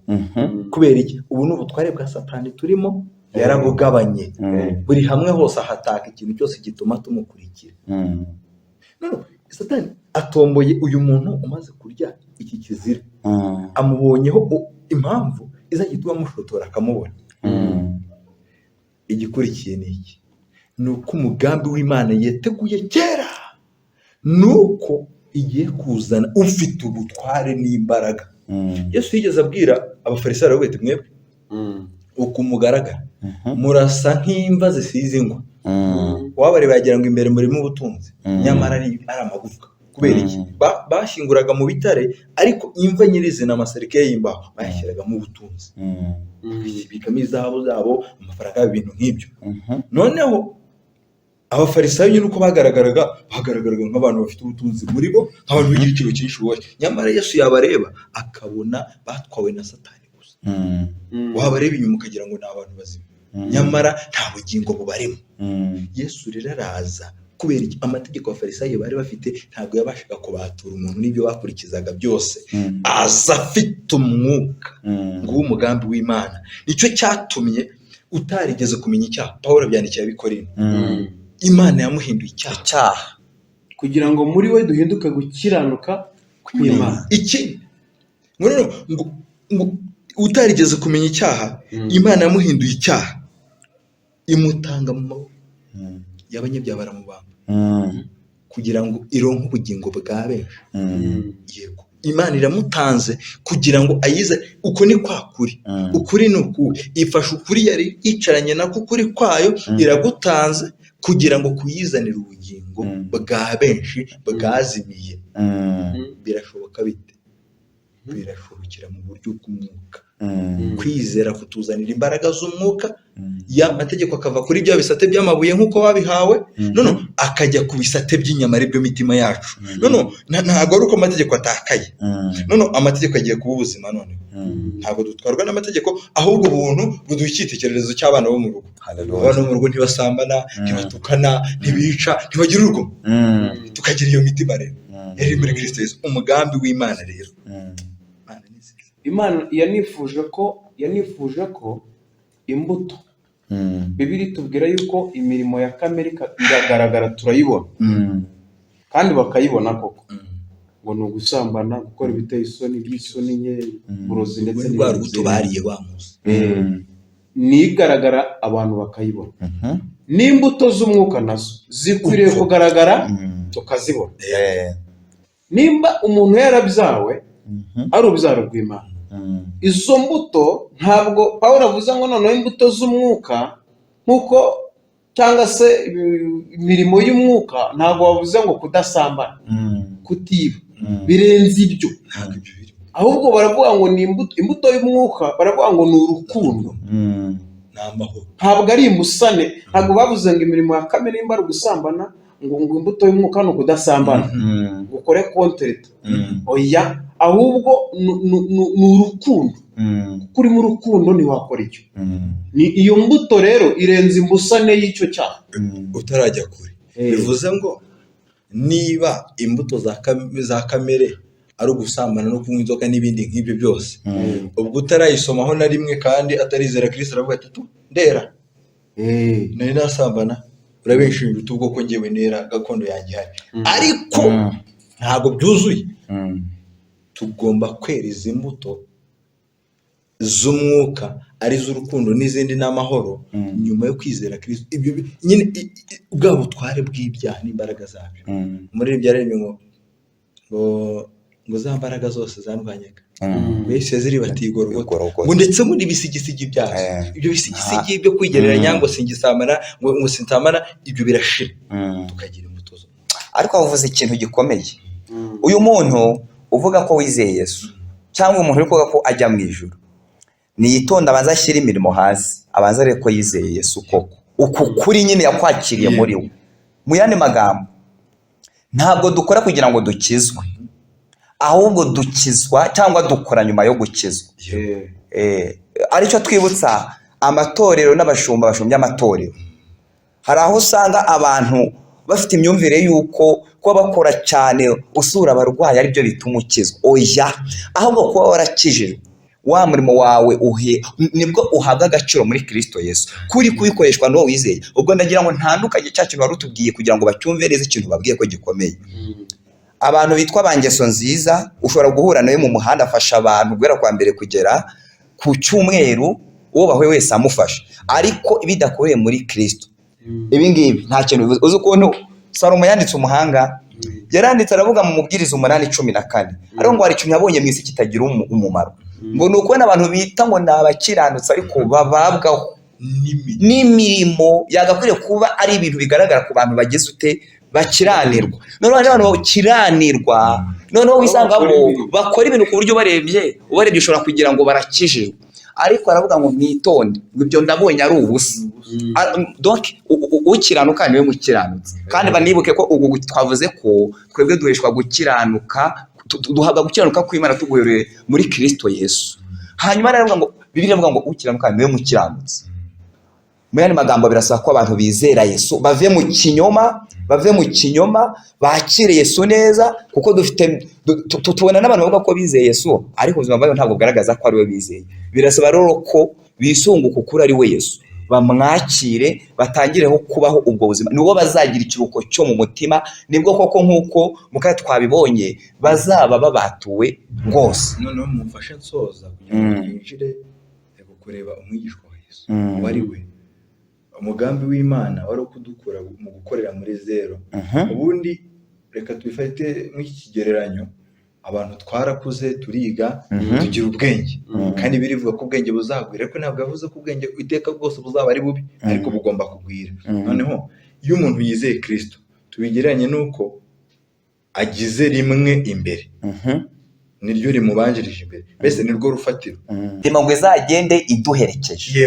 Noneho ubwo urumva ko 10 ribaye, nishyiraho indi zero ngaburi ushonje, 100 rirabaye, 1000 kirabaye, ubwo ngiye gushyiramo n'umukato, kandi ubwo twakomeje bigera muri miliyoni n'amamiliyari, kubwuko ndi hehe, ndi mu kwizera Kristo. Ariko ntarizera Kristo, iri rimwe ntaryo, nta rufatiro. Hanyuma rero umugambi w'Imana dusanze ari ugucungura umuntu, kandi uyu imucunguje ukuri kwayo ariko Kristo. Ndetse uyu muntu Imana imuhungije kuzabaho igicamuke nka Satani. Nicyo gitumye imukura muri Edeni, watariye kuri ruriya rubuto rw'ubugingo. None uyu muntu Imana izaniye kwizera muri Kristo, irashaka yuko agenda bitandukanye nuko yarasanzwe agenda atarizera Kristo. Uyu muntu biramera bite? Uku kuri kw'Imana, kuko icyo Data ashaka ari umuntu wese witegereza umwana akamwizera, ahabwe ubugingo buhoraho. Biramera bite ngo abantu bose bamenye ukuri? Ukuri baragushyirwa n'abandi. Ukuri baragushyirwa n'abandi. Bagomba kugenda bitwaye bate? Imana iguhe umugisha. Ariko iki kintu uvuze kirakomeye, nicyo gihita kinatwinjiza mu kumenya noneho umwigishwa wa Yesu, umwigishwa nyakuri. Cyangwa turongera umwigishwa nyakuri, kubera batubwira ko ari abigishwa ba Yesu kandi atariwe. Ariko mbere yuko tujyaho, ngiye ikintu uvuze ndakigarukaho gato. Nicyo giteje ikibazo banavuga ko bizera. Nari ntekereje urugero rukomeye. Mfite account muri Bank of Kigali. Mfitemo konti. Ariko nsanze kugira ngo nemererwe kugira gukuraho amafaranga ari kuri konti yanjye, biransaba, birumvikana ko konti nyifitemo n'amafaranga arahari. Biransaba ko mbanza kuba narakoze registration, hanyuma bafite imyirondoro yanjye, aho navukiye, imyaka mfite, byose barabifite. Kugira n'ifoto ahubwo nayiriyo, kugira ngo nemererwe noneho guhabwa serivisi zo muri iyo banki. Bigereranye n'icyo waruvuze rero. Agakiza ni ikintu gikomeye. Abantu benshi baravuga ngo barashaka imigisha y'Imana. Baravuga ngo barashaka kugira neza kw'Imana. Barashaka amafaranga je nashyize muri banki. Ariko ntabwo batwa kugira ngo uyahabwe, nuko uba ufitemo account. Iyi account ariyo ngereranya n'agakiza, aribyo byitwa kwizera Yesu. Nabyo bigira condition. Niyo mpamvu iyi account ijya kuri beka ntabwo bahise bayima. Barambwiye ngo banza wuzuze ibi, banza wuzuze bitumenye ko uri umugenerwa bikorwa cyangwa uri umukiriya wa Bank of Kigali. Mu yandi magambo bivuze ngo kwizera Yesu ntabwo ari ibintu byo mu Kigali. Urandikwa imyirondoro yose. Urandikwa. Donc Yesu aravuze ngo, Paulo aravuze ngo iyo umuntu ari muri Kristo Yesu, 5:17 urwa kabiri rw'Abakorinto. Iyo umuntu ari muri Kristo Yesu ngo abahindutse cyaremwe gishya. Mwene magambo biradusaba ko duhindura identite yakavukire y'ikintu twatewe na Adamu na Eva. Hanyuma duhabwa umwirondoro mushya muri Kristo Yesu, nibwo turakorwa urubanza rw'iteka na ya mirimo yaturangaga nyine y'abantu bazapfa by'iteka, noneho tugire ubuzima bushya. Nanjye ngize ikintu mvuga kuri icyo kintu, kuba umukristo ntabwo ari ukuba updated, ntabwo ari uku-updatinga kamere, mbese ntabwo ari uguhuza kamere n'igihe ugezemo. Cyangwa se reka dukoresha imvugo, hari ikintu bita new version na old version. Hari version nshyashya na version yahashize.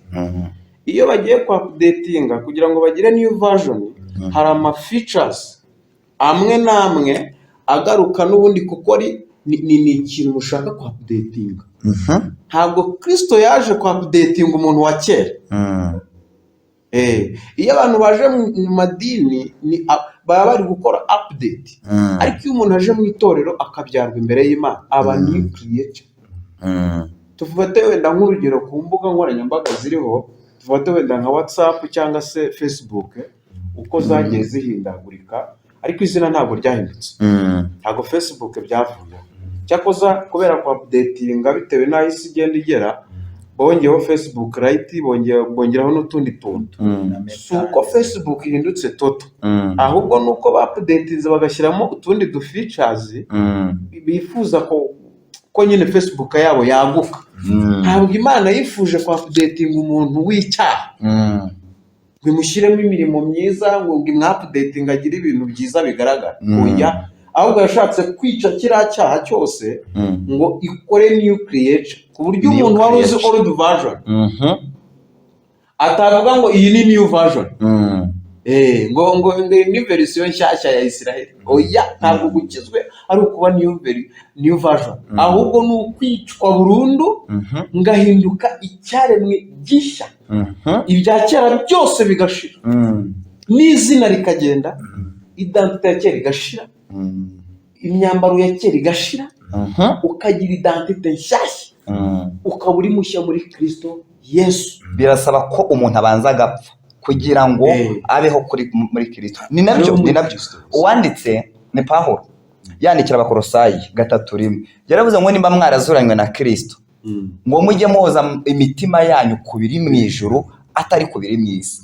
Bivuze ngo ikintu uvuze nicyo ni uko uyu muntu arabanza apfe, ntabwo ari uko updatinga ibintu byari bihari, ahubwo biradusaba ko ubanza ugapfa wese ukabura, noneho ukaza kuzukira muri Kristo uri ikiremwa gishya. Abantu rero mbivugiye ni uko abantu baza mu idini asanzwe ari umuntu n'ubundi uciye bugufi, ari umuntu wari ufite kamere nziza, ari inyangamugayo, ari imfura, noneho akaza ku updating uwo muntu amwongeramo amasengesho ati njye ntacyo nkizwa, ndi umuntu mwiza muri sosiyete. Wenda reka tukavuga gutyo, muri sosiyete nari nisanzwe ndi umuntu mwiza, ndi imfura, ndi inyangamugayo, baranzi, aje murabona ko n'ubundi nari nisanzwe ndi umuntu mwiza usanzwe, akaza kwiupdatingisha mu rusengero, akongeramo amasengesho, akajya muri korali, akagira ngo arakijijwe, kandi umureba inyuma ubona asa neza nk'umuntu ukijijwe. Aho mese nkubaza ikibazo uhita ugisubirizamo. None aba bantu kugira ngo tunabafashe, hari abantu ugenda ugasanga ngo akuriye mu itorero rye ari umwana, hanyuma ageze imyaka 25, ariko wamubaza duhura nabo, wamaza ngo wakijijwe iki, hama akakubwira ati jewe n'ubundi navuye cyane basenga, sinasambanye, sinibye.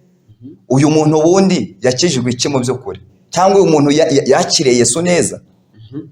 Uyu muntu hari abantu bakizwa bakaba saved mu mwuka imbere, ariko bakabura knowledge, bakabura ubumenyi bwo kumenya ko bakijijwe no gusobanura ibyo bintu.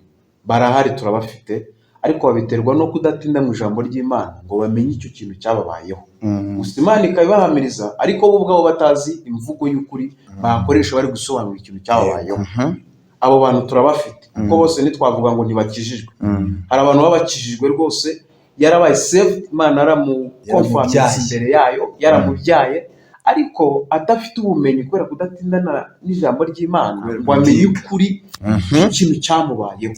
Iyo dukizwa rero, dukizwa cyambere kuko Yesu yaje ashaka kudukura mu rupfu. Cyambere dukizwa urubanza rw'iteka, kabiri tugakizwa imbaraga z'ibyaha, gatatu dukizwa tuzakizwa, twarakijijwe, turi gukizwa imbaraga z'icyaha, tuzakizwa noneho kuzongera kutabonana n'icyaha, kuba mu buzima butarimo icyaha, kuba mu buzima butarimo icyaha. Ibintu tumaze kuvuga mu kanya gatambutse, tugakoresha indimi z'amahanga cyane, ariko reka dufashe wenda n'abantu batazizi. Ubundi iyo Yesu aje mu muntu, ntago aba ameze nka kuriya umuntu abaje kuvugurura inyubako.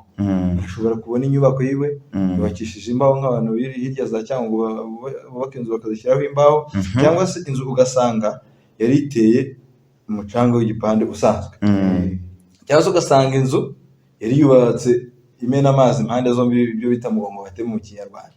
Noneho akavuga ati rero inzu yanjye ntabwo nshaka kuyisenya yose, bijyampenda, reka iyi nzu nyikureho igisenge nyisakambure, nzamureho n'izindi nkuta neza, hanyuma nyigire kunosha, ijye imena amazi ahantu hamwe, nongere nyitere n'igipande n'umucanga neza, nsiga andi marangi rushyashya. Inzugi zikirimo ziracyari za zindi, n'amatafari arimo aracyari yayandi, hahindutse amarangi y'inyuma. Yesu ntabwo ari uko akora. Yaje mu muntu, biba kwa kundi nyine tujya tubona iyo umuntu aguze ikibanza, tujya tubibona hari harimo inzu, baraza bakagura byose bagatwara, agasiza, agakuraho umwanda wose, yamara gusiza bagacukura umusingi, bagatangira bakubaka, bakazaba. Nuko icyaremwe gishya muri Kristo Yesu kimera. Ntabwo Yesu aza ngo agusanga aho uri bakuvugurure. Niba wambaraga nabi ntabwo azaza ngo akuvugurure ngo ujye wambara neza, oya. Ntabwo azaza ngo niba watukanaga ngo agukureho ibinyoma gusa, azahindura wowe ubwawe uhereye mu mutima kugera inyuma yicu w'inyuma, n'uwo dusanzwe tuzi, akakubyara, ukaba umwana, ukaba uruhinja rw'ijuru, ukarya ibiryo by'ijuru, ugafura mu mwuka. Uzakomeza kubaho, tuzakomeza tukubona, ariko muri wowe uzaba wasenywe. Umuntu usanzwe arasenywe, ibintu by'inarijye byose bigasenywa, none ukabikira mu cy'Imana muri Kristo Yesu. Haleluya. Ntabwo rero aba yaje kuvugurura Yesu, araza agasenya, akubaka bushya. Yego, Imana iguhe umugisha. Rero bene data mudukurikiye, twagira ngo tubibutse ko turi ku nsanganyamatsiko ivuga ngo guhindura abantu kuba abigishwa ba Yesu, kandi abigishwa nyakuri. Hanyuma kugira ngo abantu tubisobanukirwe neza, twari tubanje kubereka ibyo amatorero yita ukuri kutari ukuri, usibye ko n'ubundi hari n'icyo bita itorero atari itorero, kuko itorero rimwe ni irya Kristo. Hanyuma twari tubanje kubabwira ngo abantu bakeneye kuva mu bujiji bakamenya ukuri kw'ijambo ry'Imana, kandi twasanze ko uko kuri ni Yesu. Mu yandi magambo, amatorero asabwa kuvuga Yesu, kuko Bibiliya itubwira ko ibintu byose umuntu yakwigisha bitari Yesu Kristo ngo ni ikindi, kandi Bibiliya ikongera ikavuga ko abantu batavuga Yesu ni abanzi b'umusaraba. Rero bashumba mushumbya amatorero, murebe ko mutigeze abanzi b'umusaraba wa Kristo kubera kutigisha Yesu, ahubwo mugahora mubwira abantu ngo ugiye mu Budage, nabyo ni byiza, ugiye muri Amerika, ugiye mu Buhinde, nabyo ni byiza, ariko icyo si cyo kibanza kwa Yesu. Habanza kwizera, hanyuma imigisha yose arayitanga. N'ubundi n'abatarakijijwe wasanga bajya muri Amerika, abadakijwe nabo wasanga biga mu mashuri meza, si ibyo kwa Yesu bibanza, nubwo nabyo abitanga. Rero twari turebye kabiri noneho ko abantu bakwiye kumenya ukuri ari we Yesu Kristo. Bakwiye no kumenya umutima Imana ifite kuri bo. Nimba udukurikiye utarakizwa, twarimo tugira ngo tukubwire ko Imana ifite umutima wo kugira ngo nawe izakwishyire. Hanyuma niyo mpamvu yatanze Yesu, ngo kuko Imana yakunze abari mu isi cyane. Rero twari dutuze ku mutima w'Imana, twerekana ko mu isezerano rya kera wari uhari uwo mutima. Imana igenda yifashe ubwoko bwa Isirayeli kugira ngo yerekane umutima ifitiye abantu, wa mutima w'imbabazi uzatuma umuseke utambikira abantu bose. Hanyuma ije noneho mu isezerano rya kera yahise wa mutima ugaragaza burundu. Niho batubwiye, Isirayeli yatubwiye ngo kuko Imana yakunze abari mu isi cyane, byatumye itanga noneho uwo mwana wayo w'ikinege. Ubu noneho ndumva hari aho tugeze dusobanukirwa, twareba noneho ni gute umuntu ahinduka umwigishwa wa Yesu. Ni gute umuntu noneho Isirayeli mu kanya natubwiye noneho ngo kumenya Yesu ni kimwe, ariko kuba umenya Yesu cyangwa kuba genda bijyanije no kugira konte muri banki runaka. Ntabwo kugira konte bivuze ko uraza guhita ugira ya mafaranga. Bivuze ngo nanone no kwakira Yesu ntabwo bivuze ko uraza guhita ukurira muri we. Niyo mpamvu Yesu yifuza ko tuba abigishwa be nyakuri. Reka rero nihuse sabe Eraste yadusomera ijambo ry'Imana dusanga mu butumwa bwiza bwa Yesu Kristo ko bwanditswe na Matayo, ibice ni 28, umurongo ahere kwa 16. Twumve icyo Imana itubwira. Yego, ubutumwa bwiza bwa Yesu Kristo uko bwanditswe na Matayo, ibice ni 20, ni icya 28 n'umurongo wa 16. Dusome mu izina rya Yesu. Nuko abigishwa 11 bajya i Galilaya ku musozi Yesu yabategetse. Bamubonye baramupfukamira, ariko bamwe barashidikanya. Nuko Yesu arabegera avugana nabo ati, nahawe ubutware bwose mu ijuru no mu isi, nuko mugende muhindura abantu bo mu mahanga yose abigishwa, mubabatiza mu izina rya Data wa twese n'Umwana n'Umwuka wera, mubigisha kwitondera ibyo nababwiye byose, kandi dore ndi kumwe namwe iminsi yose kugeza ku mperuka y'isi. Amen. Imana igumugisha. Hanyuma na Isirayeli nadufashe adusomere muri Luka 14, igice cya 14, umurongo wa 26. Yego, reka tuhasome. Titre iravuga ngo uburyo gukurikira Yesu biruhije. 26 aravuga ngo umuntu uza aho ndi ntiyange se na nyina n'umugore we n'abana be na bene se na bashiki be ndetse n'ubugingo bwe, uwo ntashobora kuba umwigishwa wanjye. Utikorera umusaraba we ngo ankurikire ntashobora kuba umwigishwa wanjye. Ninde muri mwe ushaka kubaka inzu y'amatafari ndende utabanza kwicara akabara umubare w'impiya zayubaka ngo amenye yuko afite izikwiriye kuyuzuza, kugira ngo ahari ataba amaze gushyiraho urufatiro akananirirwaho atayujuje, maze ababireba bose bagatangira kumuseka bati, uyu yatangiye kubaka inzu ariko ntiyabasha kuyuzuza. yego. Imana iguhe umugisha mu izina rya Yesu. Rero tubonye ko umugambi w'Imana ni uko abantu bamenya Yesu, hanyuma bamara kumenya Yesu bagakurira muri we, barangiza noneho bakajya kumubwira amahanga yose. Nk'uko twabitinzeho tuvuga ko Imana yahise mu bwoko bwa Isirayeli kugira ngo imenyekanishe amahanga yose. Mu isezerano rishya noneho Imana ikoresha abizeye Yesu nk'urubyaro rwa Aburahamu nyakuri, kugira ngo nirumara gukurira muri Yesu ruhite noneho rugenda mu mahanga yose, mu migabane yose, rubwira abantu noneho ibyo bintu bamenye. Niwo mutima Imana ifite. Imana ubu ngubu ntiwayibona ivuye mu ijuru igende n'amaguru, irimo iragira ngo itume wowe wamaze gukurira muri Yesu, iragira ngo itume wowe. Niyo mpamvu twagira ngo turebe uyu mwigishwa nyakuri ni muntu ki. Hanyuma iyo turebye umwigishwa nyakuri wa Yesu, ni umuntu wigira kuri Yesu, cyangwa ni umuntu ubaho ubuzima bugengwa na Yesu Kristo. Cyangwa nongere umwigishwa wa Yesu nyakuri ni umuntu wigira ku wundi muntu, ariko uwo muntu nawe wigira kuri Yesu. Urugero mburuka Pawulo yaravuze ngo mugere ikirenge mu cyanjye nk'uko nanjye nkigera muri Kristo. Bivuze ngo rero umwigishwa wa Yesu ni umuntu wizera Yesu, ariko agatangira kubaho ubuzima bugengwa na Yesu, akabaho ubuzima Imana irimo. Mu yandi magambo ni uko uyu muntu turi kubabwira witwa ko ari umwigishwa wa Yesu, ari nayo ntego nyamukuru ya Yesu, ngo mugende mu mahanga yose mubwire abantu ubutumwa bwiza, cyangwa mubabwire bya bintu nagiye mbabwira bitandukanye, mubabwire babyitondere. Ni uko ari kuvuga ko uyu muntu ujyana iyi message yo guhindura abandi aragomba kuba akuriye muri Yesu. Biraza kumusaba ko aba ari umwigishwa nyakuri.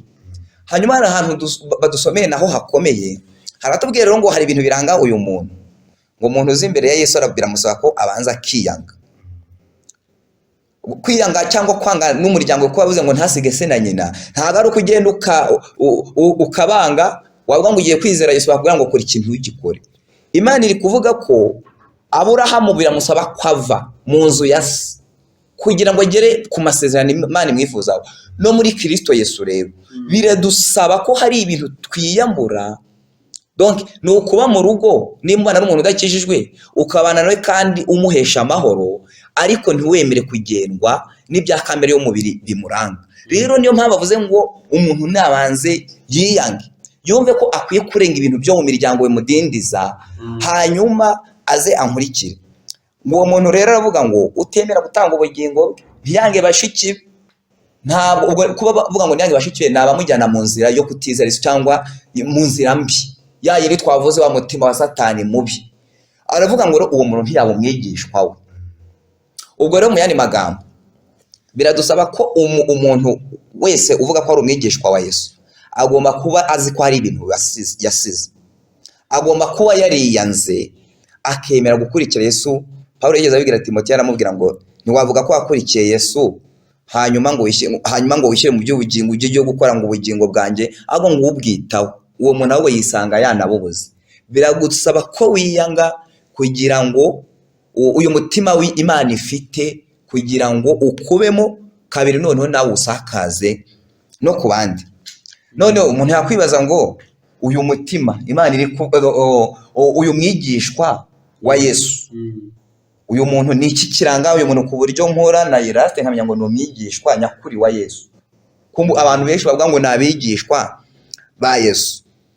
Hanyuma aha nagira ngo mbabwire ngo dufite ikibazo kimwe. Amatorero turimo ashishikajwe no kubaka insengero zino zigaragara z'amazu. Hanyuma kandi Yesu waravuga ngo itorero niwe ngo ryubatse kuri we, ngo kuri urwo rutare ngo niho nzubaka itorero. Ntabwo bashishikajwe no gukora iyi misiyo ya Yesu yo kujyana ubutumwa, ntabwo bashishikajwe no kugira ngo bahindure abantu kuba abigishwa. None twe turagira ngo turebe ibintu biranga uyu muntu Yesu ari kuguma atindaho. Ntabwo ngo mugende mwubaka amazu, ahubwo aravuga ngo mugende muhindure abantu kuba abigishwa. Uyu muntu rero hari ibintu nibura bikeya, kuko ibyo uzamusangana ni byinshi, ariko hari ibintu tuzamusangana. Uyu muntu biraza kumusaba kuba ari inshuti ya Yesu. kuba Yesu ari inshuti yawe bivuze ngo wamurutishije ibindi. Ntabwo wakwiyanga ku bwa Yesu utamukunda. Biraza kugusaba kubanza gukunda Yesu wamenye, warangiza kumukunda rero biraza kugusaba noneho ko umukurikira. Bakubwiye Yesu uramwizeye, hanyuma wumva muri wowe uramukunda, atangiye kuba ibyirato byawe ku buryo hari ibintu reka kubwe. Biraza kugusaba ko umukurikira buri munsi kugira ngo ukurire nyine muri we. Gatatu, biraza kugusaba noneho kuraza kuroba abantu ubazanira kuri Yesu. Ijambo badusomeye ngo Yesu arifuza ko, hari ijambo riri muri Matayo 4:19. Yesu atangira ivugabutumwa rye yabwiye abantu, arababwira ngo nimunkurikire. Cyagiye atangira gutoranya intumwa, avuga ngo nzabahindura abarobyi b'abantu. Rero Yesu aradusaba ko nitumara kuba inshuti ze tukamukurikira dukurira muri we, aratubwira ngo noneho nimugende mu ndobera abantu. Yesu arifuza ko tuba abarobyi bataroba amafi nk'uko ba Petero byari bimeze, ahubwo baroba abantu babakura mu isi mbi, mu isi yuzuye ibibazo n'umubabaro, mu isi yuzuyemo ibyaha, hanyuma tubarobe baze kuri Yesu Kristo. Hanyuma rero nihuse nagira ngo turebe gatoya itandukano. Ubundi habaho umuntu uvuga ngo yizeye Yesu, ariko ugasanga ntabwo ari umwigishwa nyakuri wa Yesu. Ndagira ngo dutandukanye icyo twita kwizera Yesu cyangwa agakiza, tubitandukanye noneho no kuba iki umwigishwa wa Yesu, aho bifitanye isano n'ubundi. Ntabwo waba umwigishwa wa Yesu utarabanje gutunga agakiza ke. Noneho tugiye kubitandukanya kugira ngo twumve icyo biraza gusaba uyu muntu witwa ngo ni umwigishwa wa Yesu. Hanyuma agakiza ni ubuntu bw'Imana, niko mu Befeso hatubwira 2:8. Ni impano y'Imana, ni ubuntu bw'Imana. Noneho kuba umwigishwa wa Yesu byo noneho ni ikiguzi. Biragusaba kwiyanga, ukanga famiye y'iwanyu niba bari kukubuza iyo nzira yo kwizera Yesu. Kabiri, ni uko mu gakiza Yesu tumwemera n'ubundi nk'umukiza wacu. Kabiri, twamwemera nk'umucunguzi. Ariko mu kuba umwigishwa wa Yesu Eraste, biragusaba ko aba ari umwami wa byose. Biragusaba ko umuha ubuzima bwawe bwose. Umwami nyine icyo avuze nicyo ukora. Natwe rero biradusaba ko dukurikira Yesu. Yavuga ngo mujyaha, tukaba ariho tujya. Niyutsa abantu ko bavuga ngo mugende mu mahanga yose, ni itegeko, ntabwo ari igitekerezo, si icyifuzo, ni itegeko ari gutegeka abantu bamwizeye. Ikindi, gukizwa ni ubushake bw'Imana bwo gucungura umuntu no kwiyunga nawe. Ariko kuba umwigishwaho hari aho bitandukanye. Kuba umwigishwa ni ubushake bwuzuye bw'Imana bwo gukura tukagera ku kigero gishyitse cya Kristo. Mwene magambo abantu bumve ko turi kubabwira ngo turifuza ko buri muntu wese uvuga ko yizeye Yesu aba umwigishwa nyakuri. Biramusaba ko aba yakoze akagera ku kigero cy'igihagararo cya Kristo nk'uko mu Befeso 4:11 hatubwira. Ikindi ni uko igisabwa kugira ngo umuntu akizwe turabizi twese, ni ukwizera Yesu. Twabitinze byakozwe no 16:31. Ariko ibisabwa kugira ngo umuntu abe umwigishwa wa Yesu, twabivuze nuko araza kuba yiyanze. Uyu muntu bisaba gukunda Yesu akamurukisha byose, birumvikana akamwumvira, akamunambaho. Biramusaba kandi ko ari umuntu umukurikira, akaba n'umurobyi w'abantu. Gukizwa rero ni ukuvuka ubwa kabiri. Ariko kuba umwigishwa ni urugendo rwo gukura dusa na Kristo kugeza ubwo azagaruka. Mabwire nta muntu tukiri mu isi tuzijya dusanga tubwira ngo jye narakuze ngo ngera ku rugero Yesu anshakaho. Turi mu isi yuzuyemo ibintu bishaka ko umugenzo ujya mu ijuru agwa mu nzira. Ariko icyo dusabwa nuko tugenda dukora. Rero nta muntu ukura bagere ku gihagararo cya Kristo gishyitse akiri mu isi. Ni urugendo. Biradusaba ko dukura kugira ngo tugere ahandi Pawulo avuga ngo maze kuba nk'isukwa ku gicaniro. Ni urugendo. Uri kuvuga uru rugendo ndi kurutekerezaho. Yarababwiye ngo nuko mugende mutangire urugendo rwo kujya guhindura abantu kuba abigishwa Yesu. Kuko Imana tuzi ko ivugana n'uyu muntu wo imbere, kuko ari wo utangira uru rugendo ni nawe ukizwa, yarangiza agakiza n'uw'inyuma. Ko ndakizwa mu mwuka ariko n'umubiri wanjye ukakira ibyo byo mu mwuka. Mbese imvugo y'Imana iri kuvugirwa mu mwuka wanjye ikagaragara inyuma. Uru rugendo Imana iri kudusaba kubanza tukagenda n'urwamo imbere. Ni nka rwa rundi twahereyeho kare. Imana yabwiye Aburahamu ngo nagende, abanza agende, yige kuzagera ahantu Imana imubwira noneho igihugu. Ariko yamaze kugenda, nimubanze mugende. Noneho urwo rugendo ukoramo imbere uri gukora ugenda, nirwo rutuma abantu bahinduka abigishwa ba Yesu, kuko bari kukwigiraho. Kuko uwo uri gukora urugendo mo imbere uri kugenda, uri kugenda uhinduka, uri kugenda uhindura ibintu, nabo ubwabo bagahinduka. Nitureba ukuntu abakristo ba mbere babaye muri Antiyokiya, abantu barabarebye bitewe n'urugendo bari gukoramo imbere, bari kugenda bahinduka, bari kugenda banahindura abandi, bakavuga ati bari abantu ni abakristo. Ni abakristo. Ubundi abakristo ntabwo ari ishyaka, ntabwo ari abantu bikusanyije hamwe ngo mureke twitwa abakristo. Ntabwo ari ishyaka. Ishyaka urumva baratora ati twebwe tuzajya dutanga n'umusanzu. Ariko ntabwo kwa Yesu ari amashyaka, ahubwo ni tribi, ni ubwoko. Ubwoko buriya ntabwo buva ku bantu babiri, buva ku muntu umwe. Ni ukuvuga ngo umuntu umwe abyara abantu benshi, akabyara abantu benshi.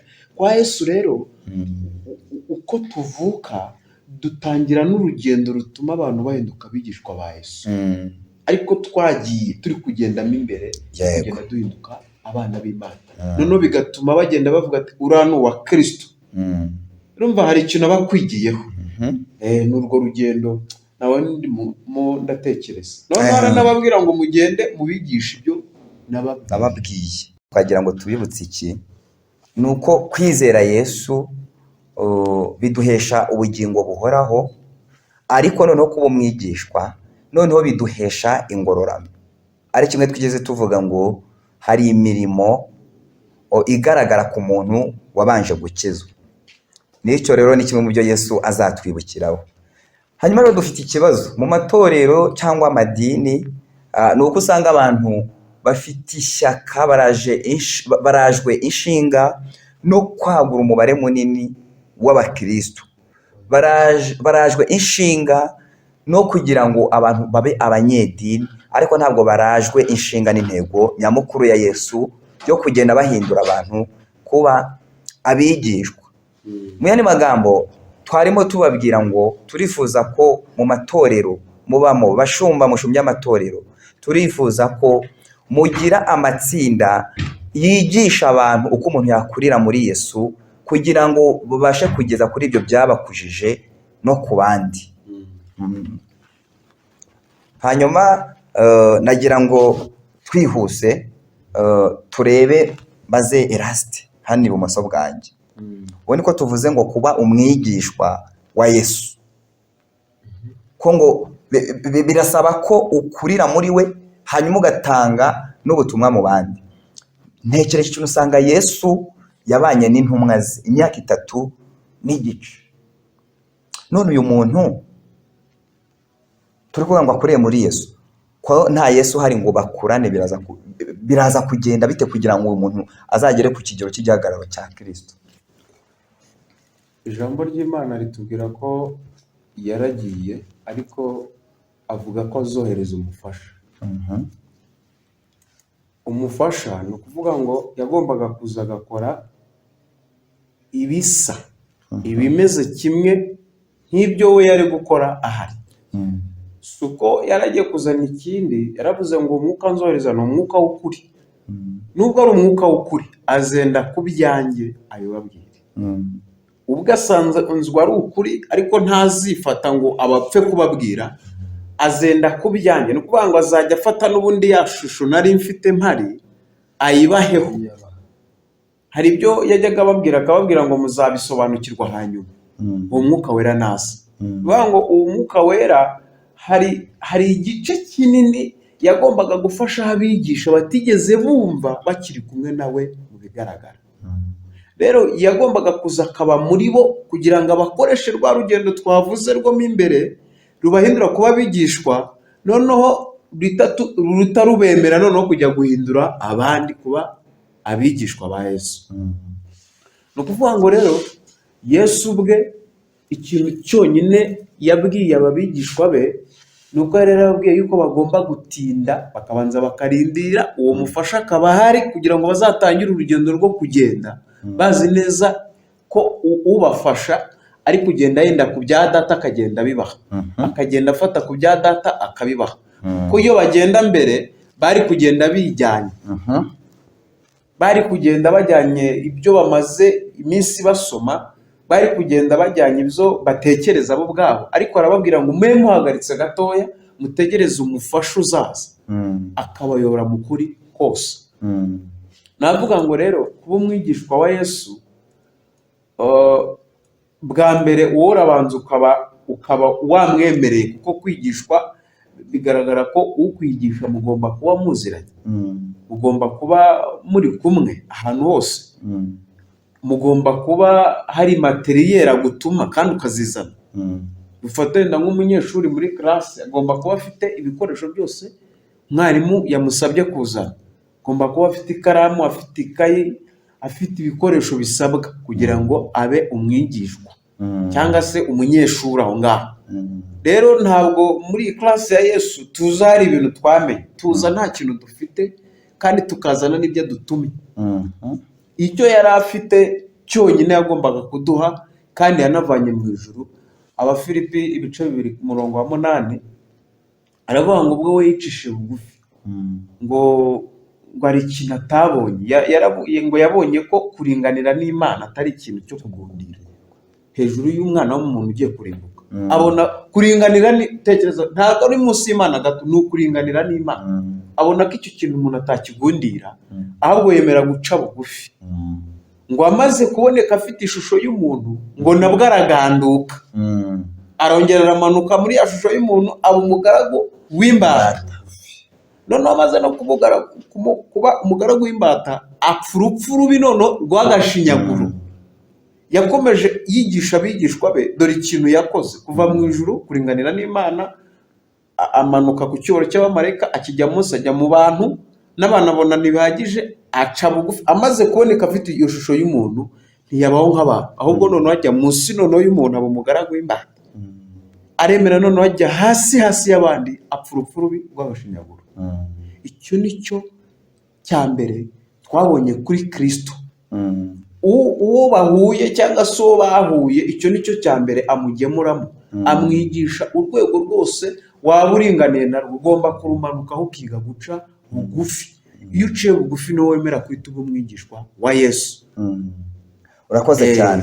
Hanyuma mbaze tugenda tugana ku musozo. Isirayeli, nagira ngo nkubaze ko ziriya ntumwa 12 bari abantu bagiye bigira kuri Yesu, hanyuma bagenda bakora kugira ngo nabo bajyane ubutumwa.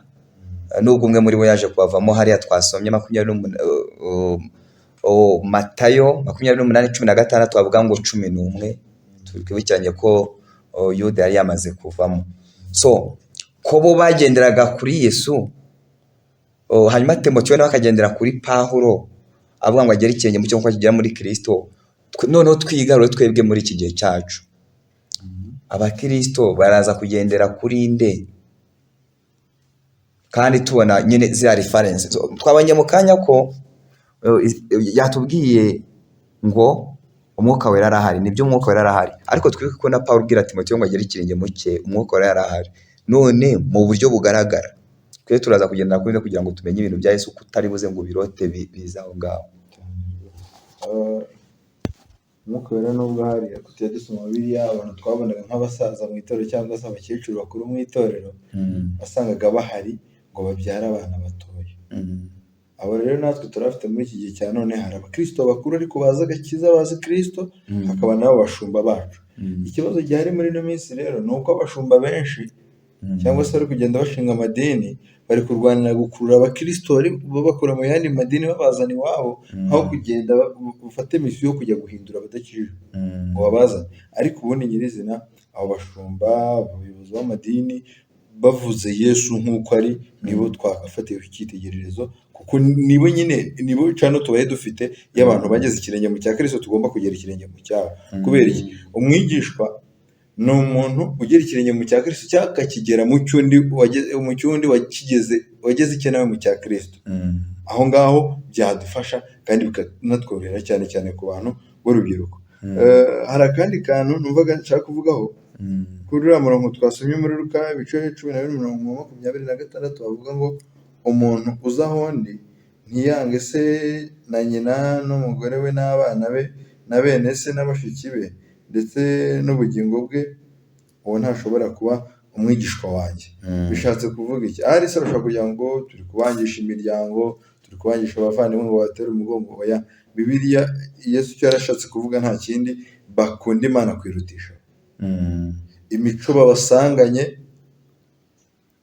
ishobora kuba idahura n'iyo Kristo dushakaho. Rero kubakunda, kubarutisha Yesu bizagutura mu mutego wo gukurikiza ya mico, nyamara Kristo ashaka kuguhindura icyaremwe gishya. Birasaba ko ukunda Kristo kubarusha. Iyo icyakora ibyiza bafite ntabwo bita, nabyo urabigumana. Ariko muri iyi nzira y'agakiza, iyo abavandimwe inzira bagendamo idahura n'uko Kristo agushaka, ntabwo bata, ahubwo ukunda Kristo ugashyira mu bikorwa ibya Kristo, nabo ukabigisha ngo bagere ikirenge mu cyawe. Ubwo ni umuryango, umugore, abana, ko twibuka mu gatabo k'umugenzi aho umukristo atangira urugendo, umugore n'abana baramuganirije bati widusiga have ibintu by'inaha turabimenyereye.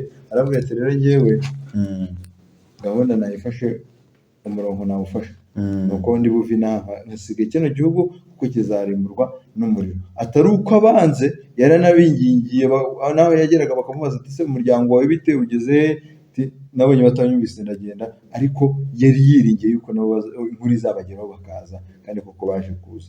Nuko rero ni ugukunda cyane Kristo, kandi ntabwo dufite urukundo rwafata Kristo cyangwa twakwita ikigereranyo cy'urwego rwiza.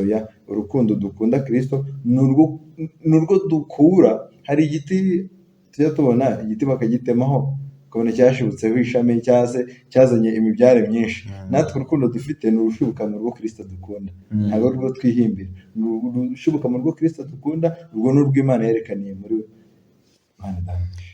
Imana rero umugisha. Hanyuma kuri mwe mudukurikiye tugera ku musozo, twari tugeze ngo tubabwire ngo mwumvise ko twavuze ibyo tuvuga byose ari biri muri Bibiliya. Twagira ngo dujya ku musozo tubibutse ko Bibiliya ni inkuru y'Imana ubwayo. Niyo mpamvu biraza kudusaba, ntabwo wabona ibitabo byanditswe n'abafilozofi, ntabwo wabona ibitabo abantu banditse vuba byatuma tumenya Imana. Bibiliya ni inkuru y'Imana ubwayo yakoresheje kugira ngo yimenyekanishe mu mahanga yose, cyane ko muri kiriya gihe ntabwo habagaho za video ngo abantu ngo baratwereka Yesu ari hari. Imana yashimye kubinyuza muri iyi nkuru ya Bibiliya. Kabiri, tumenye ko n'iyi nkuru y'Imana ubwayo izingiro ryayo ni Yesu Kristo. Tumenye ko uhereye mu itangiriro ukageza mu byahishuwe, ni uko izingiro rya Bibiliya ari Yesu Kristo. Hanyuma tukasoza tubabwira ngo banyamatorero, bashumba, banyamadini, turabasaba ko mushishikariza abo mubereye abayobozi ko bakurira muri Kristo, aho kugenda bakuza ubunyedini, ahubwo bagende bakurira muri Kristo, ku buryo n'ubabonye nk'uko muri Antiyokiya babitubwiye byagenze, bazajya babona abantu abababonye bakora bavuga ngo aba ni abakristo. Ntabwo twe bidusaba ko tuvuga ngo turi abakristo, ahubwo abatubonye rero bakwiye guhamya ko turi abakristo koko. Ubwo rero Imana idufashe tugende duhinduka. Nagira ngo mu gusoza ngire ikibazo mbabaza, tuzaheraho ubutaha tugaruka.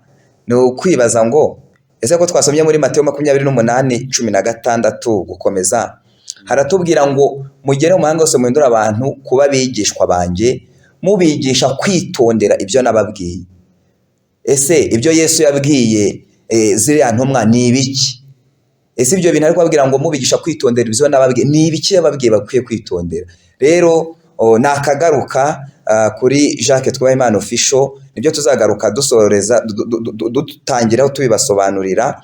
Hanyuma mbere yuko dusoza nagira ngo mpe umwanya Isirayeli iburyo bwanjye agira icyo avuga mu gusoza, hanyuma ze no guha umwanya na nyuma ye na Eraste agira icyo avuga dusoza, hanyuma duhite dusenga Imana. Dusoza turabashimiye, tunashima Imana yuko abanye natwe.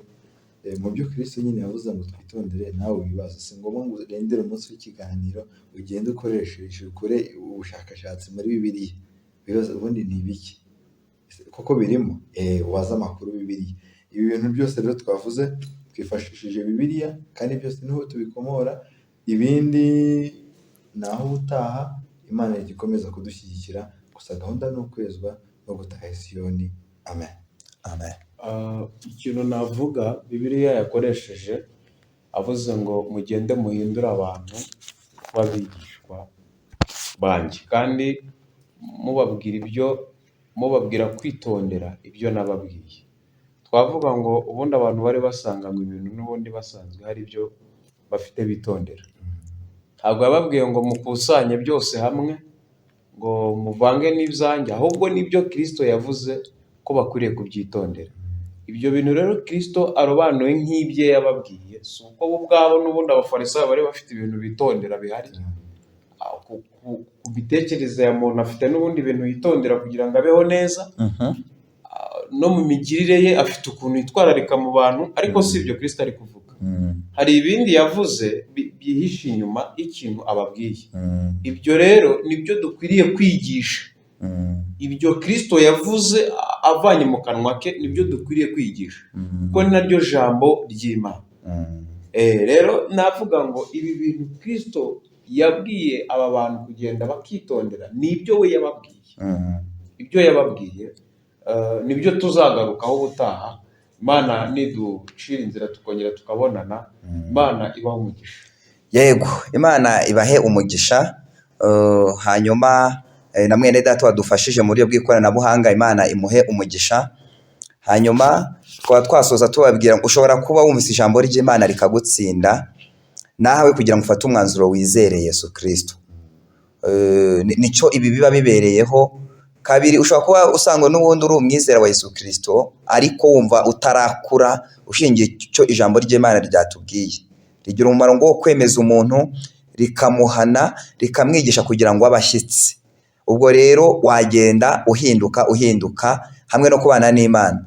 Hanyuma dusoje rero tubasaba kugira ngo niba ibi bigufashije, icyo twifuza so kubivuga kugira ngo bidufashe ubwacu gusa, ahubwo mukavuze ngo mugene mu mahanga yose.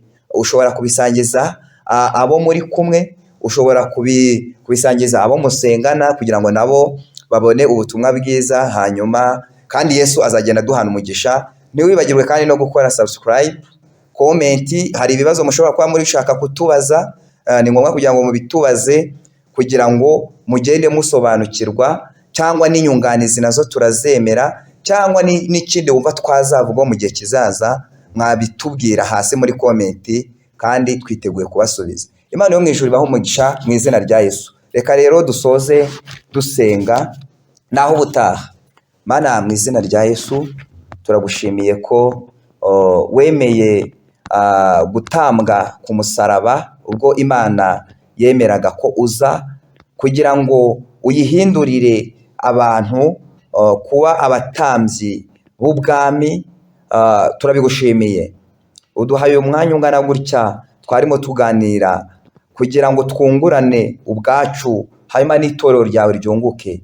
Dusabye umwuka wera aherekeza ibintu tuvuze, kugira ngo uzabyumva wese bizamubera imbaraga.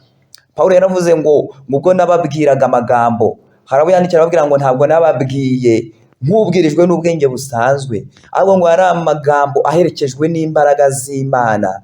Rero natwe twari twatuye imbaraga z'Imana ziba arizo ziherekeza iri jambo, kugira ngo rigende ribatura abantu mu bubata, kuko twavuze ngo abantu nibumva ijambo ryawe bakamenya ukuri, ngo bazaba batuwe rwose. Urakoze rero, umugisha buri wese witanze kugira ngo iki kiganiro kigere aho kigomba kugera, mu izina rya Yesu Kristo umwami wacu, amen. Imana ibahe umugisha.